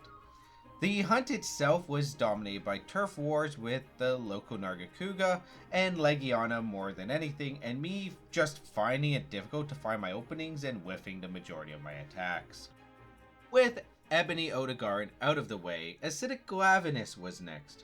Normal Glavenus is the greatsword made into a monster, while Acidic is supposed to be the longsword. It shows this by having combos that involve having a longer reach on its thrust, and more wide multiple strike combos with distinctive pauses after many of its attacks. More importantly, it inflicts defense down, which can be cured with adamant seeds. Luckily, I had a small stash of such. Unfortunately, it wasn't a large stash, so if I wanted to farm Acidic Glavenus, it'd require some botanical research reconfiguration. Fortunately, that wasn't needed. With these two new subspecies squared away, we could go into the second and then third Velkhana hunts. The second Velkhana hunt is highly scripted, and it functions as a set piece for the story rather than a typical hunt. It has multiple stages involving defending a barricade until you are permitted to utilize the Dragon Razor to drive it away. The first stage contains a few mounted weapons to make use of in a special arena that doesn't really get used elsewhere other than a few event quests, and is mostly about rushing the monster down as fast as possible. Activating the second phase, you are called to take a path through camp towards the Dragon Razor, which requires you to transport 2 canisters of fuel into it. This is similar to the delivery quest we've done earlier on with eggs, which is why we wanted the Pro Transporter skill, which we slotted in using a charm. We also swapped in a Gilly Mantle so that we could get Velkhana to not chase me up to where the Dragon Razor levers were, so I could actually hit the thing since it needs to be in the correct place for this to function correctly. With this, the flagship of the expansion is repelled and we can go directly into hunting it properly. The final quest of Act 6 is to hunt Velkhana into Hoarfrost Reach. Looking around at my potential options, nothing stood out as a plausible upgrade that would be worth sticking to, and so I stuck to my Rathalos set. There really wasn't much I could do in the name of specialized preparations for this hunt. Velkhana as a hunt is one I have a very weapon dependent opinion on. Either it is one of my favorite Elder Dragons to fight, or one of my least favorite. With Greatsword it came out to the latter. A lot of this has to do with how it feels to actually attack the monster. A lot of Velkhana's weapon attacks can feel like they come from nowhere, and the approach with certain weapons to actually make the attacks can just feel more frustrating than challenging. Though I will chalk up my sloppy hunting to me definitely not knowing how large my openings were for the Greatsword, and being far too greedy, resulting in one proper cart, and my Palico using its Vigor Wasp ability to revive me after a faint once as well, for a total of being downed twice. Regardless of how I felt about that sloppy hunt, Act 6 was concluded with the death of Velkhana and a cutscene informing us of a new threat. The 7th and final act of our adventure concerns the investigation and the elimination of the Old Everwyrm. The majority of this act can be summarized as an Elder Dragon rush, similar to the latter half of Act 3, but it happens to start with a hunt against Seething Basilgoose. Before that, I wanted to really pause and consider my options for going into the end of the game. While I was tempted to keep my Rathalos set for the Seething Basilgoose, I was contemplating Velkhana for the Elder Dragon Rush, so I wishlisted it to farm later. I decided to stick to my Rathalos set for one more hunt, for old time's sake, and started an expedition to the Elder's Recess. This leads into a cutscene that crashed my game. So we get to have another temporary graphical slashing for this segment.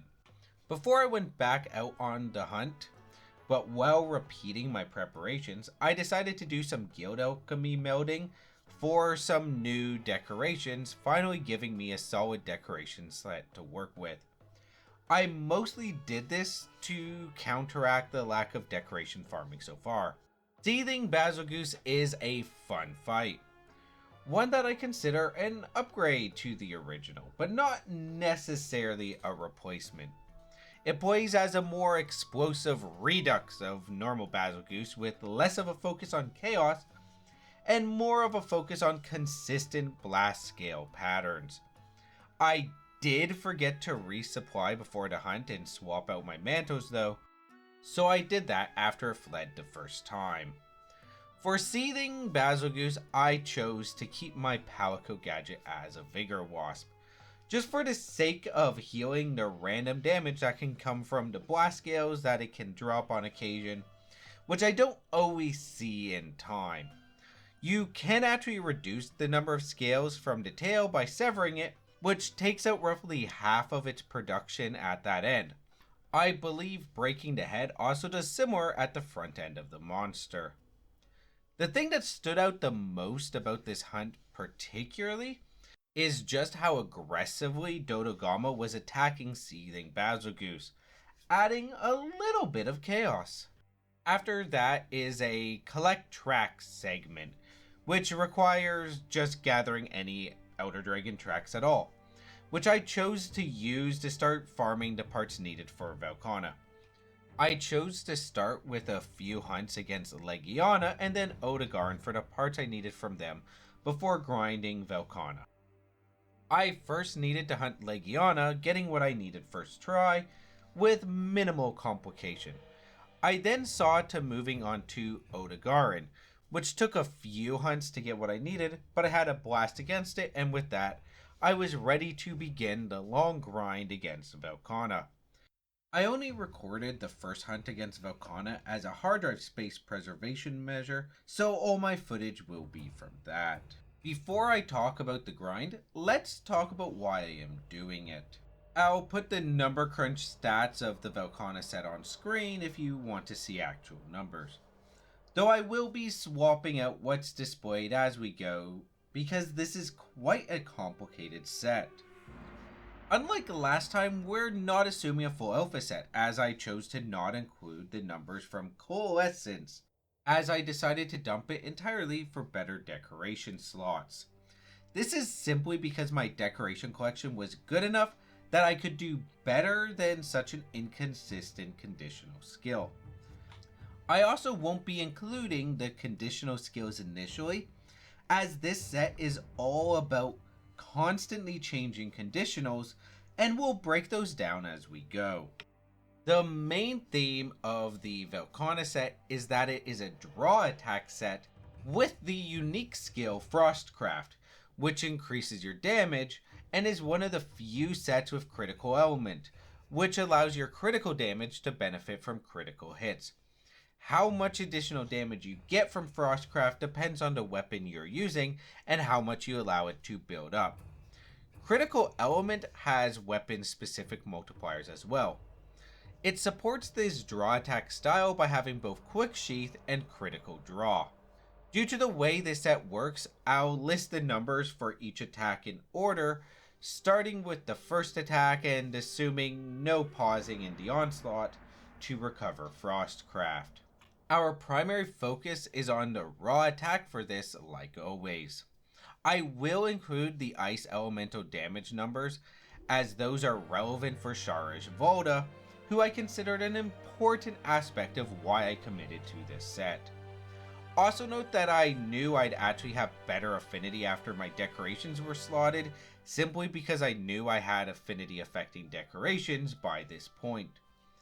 As you can see, the first 3 hits are actually as good or better than Rathalos, and if you can't meet the conditionals on Rathalos, or are just unlucky, it still surpasses it until the 6th hit on. The ideal single combo for this involves a 3-hit combo, made up of the draw attack, Slinger Burst, which doesn't count against Frostcraft, and then the 2 hits of True Charge Slash. Since there's usually not much opening left after that, the trailing off damage isn't typically too big of a deal beyond that point. For the grind itself, well, I didn't enjoy this grind. I think this is the only part of the game I can say I actively loathed. I already was going in with a weapon I knew I didn't enjoy fighting this monster with. I thought I'd make it easier on myself doing an event quest in the same arena from the story so I could have some mounted weapons. That didn't work out as I couldn't resupply, and after nearly finishing the hunt I had fainted 3 times and failed. This is where all the footage for Velkhana for this grind is from, as I wanted to save hard drive space. Rather than maybe do something intelligent like come up with a plan or prepare for the hunt better, I simply threw myself at Velkhana over and over. These were normal optional quests out in the Hoarfrost Reach, so I could resupply. I will say right here that I genuinely don't believe I ever felt like I improved against this monster of Greatsword. My methodology was beating it down through attrition rather than skill. Honestly, I should have turned the game off rather than grind this out how and when I did. I was tired and crabby from work, which frankly was just not a mood that was conducive to having fun or improving, and I wasn't good enough with this fight with or without the Greatsword to find much success anyways. It was 4 in the morning when I finished this grind, and I had been at it since 11 at night. At some point I remembered to visit the final camp location in the Hoarfrost Reach, but as it isn't too useful of a spot so late in the playthrough, and took a material I didn't have any of at that point, I didn't bother unlocking it immediately. Overall, I made 10 attempts upon Velkhana to grind out everything I needed, and of them 4 were failures. Of course, including the one in the footage. Sometimes you're just in a bad mood and that can make it so nothing sinks in and you don't improve. It's not healthy to just grind away at something in such a mood. Don't do what I did, kids. It's a bad habit.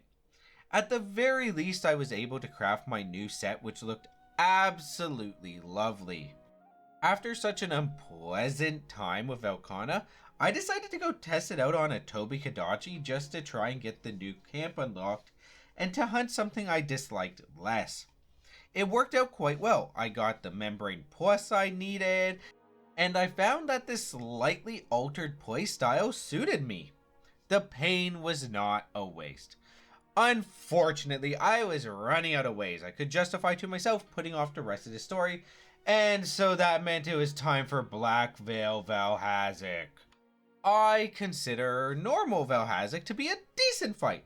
It has a solid moveset, a unique and punishing without being overbearing condition, and solid patterns that can be learned and responded to with plenty of options for punishing and countering its various abilities with brilliant telegraphs. Even its aura is fun and meaningful enough that you have to respect it, and the fight as a whole has a fun focus on area denial without zoning you out for too long. It's a fairly easy hunt, but it is a fun one. Black Veil Valhazak trades all of that out for random puffs of damage and said status condition that I think are genuinely random and not part of any of its attacks, as they just spontaneously happen with minimal warning, less engaging counterplay, and a fairly boring new gimmick of mold without being as enjoyable to deal with its altered area denial. In short, it's Valhazic, but made worse. The main issue of Black Veil Valhazic is that it spends half the fight not even properly fighting you. It's blind, so it just attacks randomly, hoping it hits where it hurts something. Once you break the head, it can actually see and becomes a proper fight and is thus more enjoyable. I prefer to resupply often against Black Veil Valhazic simply due to the effluvia status it inflicts, resulting in absurd amounts of item use. If I had intended to farm this thing, I would have actually gone back to high rank for the Miasma Charm to get Effluvia Resistance 3. As without the Effluvia, this fight is possibly even easier than normal Valhazic, even if you just use said Miasma Charm on both. Next is another segment of gathering tracks. This is a fairly easy segment to rush down. I just set out on an expedition and wandered around for tracks. I ideally wanted to do this in a map with an active Elder Dragon that didn't require a cool or hot drink. Failing that, I could fall back onto Coral Highlands for a quick run around before checking my progress and seeing if I got a better roll for monsters in each locale. I got lucky and went to the Wildspire Waste due to an active Teostra there to produce extra tracks. After that, I just gathered tracks until my brain felt numb enough to check my progression to confirm the job was done and I could go after Namiel. The Abyssal Dragon is, hands down, with no debate, no question, and no pausing for consideration necessary, my favorite Elder Dragon. Not just in Monster Hunter World and Iceborne, but the entire franchise. Of the 50 canonical mainline Elder Dragons, a bit less if you discount certain variants as their own thing, Namiel is my favorite. Even if you expand to include the more dubious canon Elders, it still tops the charts. I love its fight, even when I'm being bullied. I love the visual design. I love the moveset. I love the theming. I love the way it moves and animates. I love the attacks it utilizes. I love everything about it. Well, except the armor set. I actually hate how its armor set looks. I also hate how the cutscene for it caused another crash. These becoming more common meant I tried to address the issue directly rather than just dropping my graphics to sidestep it. I've never had these issues before with Monster Hunter World, and I've beaten the game more than once and witnessed all these scenes before. But that was a different computer, and I think it is a case of a difference between configurations. Disabling my iGPU helps, it seems. Mostly spent 2 hours debugging this now rather than later, so I wouldn't keep having to repeat nonsense around the base and trying again with lowered graphics. For the hunt itself, there's not a lot to talk about. Try to avoid the pools it electrifies or uses to shove you around when it is doing so. Abuse the fact it is uniquely bad at getting you off its face to soften the head, and wall slam it frequently and capitalize on the weak and dried out state if you can. The biggest threat is the double blights it can inflict, using Thunder Blight to stun you and Water Blight to make it harder to avoid damage by preventing stamina regeneration. Since my Thunder resistance was the lower of the two, I made a point to use the Thunderproof Mantle, though due to the crash I forgot to swap it back on initially, so I set out without it and swapped it in mid-hunt. Regardless, it was an easy and more importantly fun hunt. With the death of Namiel, I could finally enter the final sequence, starting with one final cutscene to try and hype us up. I don't need this to hype me up. Instead, I have a battle that will end what might be my final playthrough of this game for many years, with the rapidly approaching release of Monster Hunter Wilds to excite me enough. I knew these scenes well, and I let myself get hyped up the first time I saw them, but this time? I was excited purely due to what was beyond them. As I typed my notes for the script, it was 2:43 a.m. as I spawned into the final camp on the 13th of January. This had taken nearly a month of my life to finish this playthrough, and I was about to do so, and I knew it would be a glorious final set of battles. I had my power coat using a Vigoroth for these final hunts since there's no real resupply period between them. The penultimate fight, Ruiner Nergigante. When it comes to the general aspects of this fight, I have nothing to really say.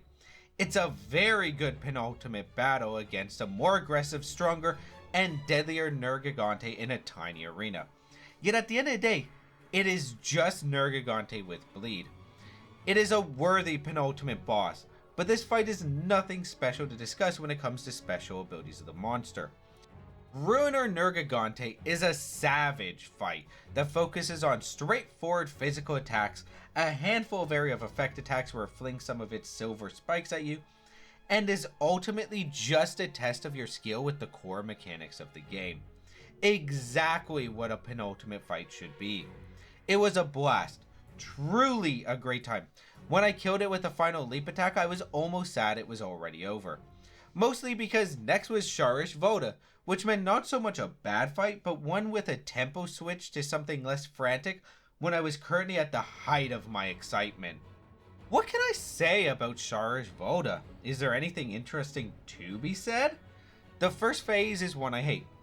Breaking its shell is always something that feels very slow and isn't a particularly dynamic phase of the fight. This phase is mostly about smashing through the rock armor, something that you can speed along by sending it into a particular part of the wall with a flint shot to drop rocks on it. The second phase, when the body is revealed and the true fight begins, is quite a good stage, and I actually enjoy it quite a bit. If Ruiner Nergigante is a test of your mastery of the core mechanics, then Shara Ishvolda is a test of your ability to learn how to react to new mechanics and abilities while also being a spectacle to end the game off on. While the first phase has some aspects of it making quicksand, it can do so at range in the second phase while also firing its sonic beams. The third phase, the eyes open phase, is by far the best and worst of this fight. It pulls out all the stops in this enraged final state where it is firing sonic beams left, right, and center, striking from unexpected angles that still caught me off guard with its wings despite being familiar with this fight, and delivering its devastating near arena-wide sonic nuke. On the other hand, this is when it starts really spamming the quicksand, which gets incredibly obnoxious as it just doesn't stop coming, and if you've had too much of your time wasted by the rock armor segment in the start, it can actually stall you out to the point of failing this hunt by timeout, something I have experienced on my earliest attempts, which were done in multiplayer where it has far more health. In the end, Sharish Voda is actually a pretty good final fight other than the first phase, and it took one final hit for me to finish this fight, and with it, the challenge. As we close out and watch the final cutscene and the accompanying credits, let me say that this challenge, while hardly the most difficult thing I have done in a game, was a lot of fun. I learned a new weapon, I gained a new appreciation for a few weapon trees and sets I would normally skip over entirely for superior and more meta options, and I got to enjoy one last run through a game I love before the sequel releases. I even found out that some of the mono sets weren't as bad as they initially looked. I think the most interesting thing about this playthrough is just how good certain options proved themselves to be for my chosen weapon. Rathalos proved to be an incredible set at all stages I used it, and really was not easily dethroned. Looking at the low rank version, it would have been decent enough then as well, though it doesn't have the incredible Mind's Eye in low rank. I'm sure if I used a different weapon, I'd have potentially landed on a different set or sets for much of the game. In fact, I invite everyone to try this challenge out. It isn't hard, but it does change how you think about the game. You start looking at armor and weapons not as components, but as parts of a whole that you judge as a whole rather than as pieces. Sets I previously expected to make extensive use of more often, like the Anjanath set, were skipped over mostly due to the time needed to farm them and the lack of urgency for the upgrade compared to how soon I could have a superior set. Other sets ended up being far more effective for far longer than expected. One example being the frequent return of the Bone set. I was actually surprised Rathalos returned for Master Rank even, and that I didn't spot a better alternative. I can still actually see why I'd use the Anjanath set, and if I was going to be doing a dual blades or bow playthrough, I likely wouldn't have passed it up so readily, as the improved stamina management is a big deal for those weapons. If I was doing a switch axe or a charge blade playthrough, I likely would have spent some time using the Rathian set for those due to the fact they can actually make solid use of the poison it brings and the impressive damage that its weapon offers, though maybe there's something else I completely missed. Old Everwyrm would have been an exceptional set for weapons that blaze through their sharpness, like Insect Glaive or Dual Blades. Something I was actually planning to use this playthrough until I checked the set was Nargacuga. But that set is very much primarily suited for gunner builds, especially a Pierce Light Bowgun build. The Velkhana set isn't one I even would normally consider with many of my favorite weapons. It was only as I was fighting it the first time my mind wandered to its unique armor set bonus. I realized its gimmick was actually perfectly suited to the greatsword, and so I actually began comparing it to other sets and found it looked quite effective.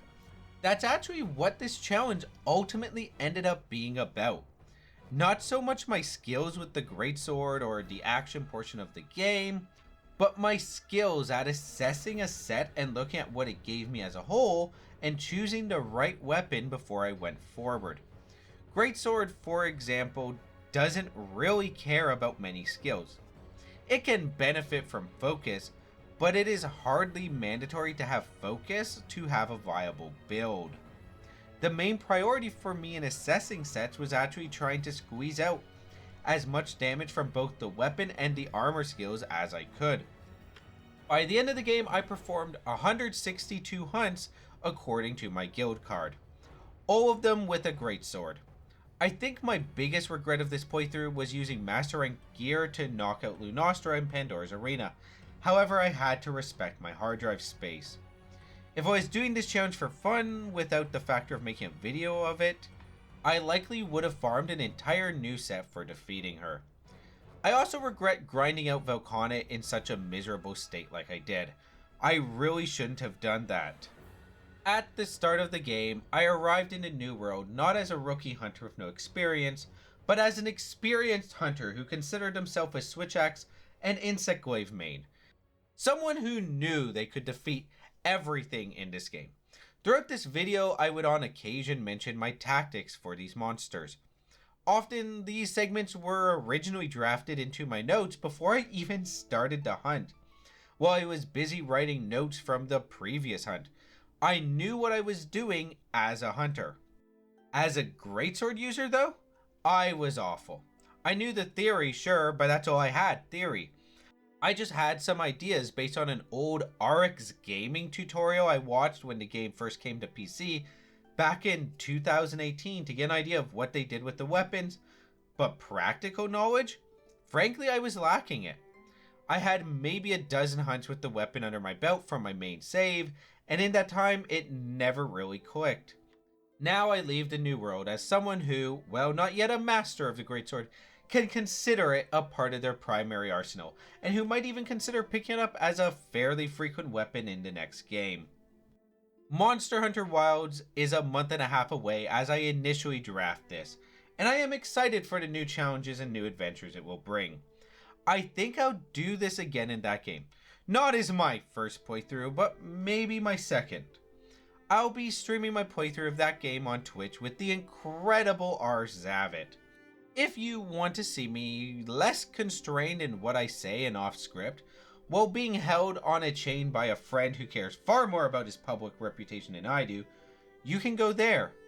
Just expect a lot of unpopular political opinions that will make you hate me from both sides of the spectrum. You know, assuming my country isn't invaded and I don't end up dead due to being on the border, or blocked from uploading to the site and others due to political tantrums of a senile old man to the south. As I make my final pass of this script, he has already levied and paused his tariffs once already. And with the current president of the USA being as chaotic as he is, who knows how it will have changed by the time I have finished editing this video. You will find a link to my Twitch connected to my account if you look for it. If you enjoyed this, you can subscribe. I don't promise I'll have anything similar out anytime soon, but I might do something in the future. I am actually currently looking at the logistics of some other challenges, because this was actually a lot of fun.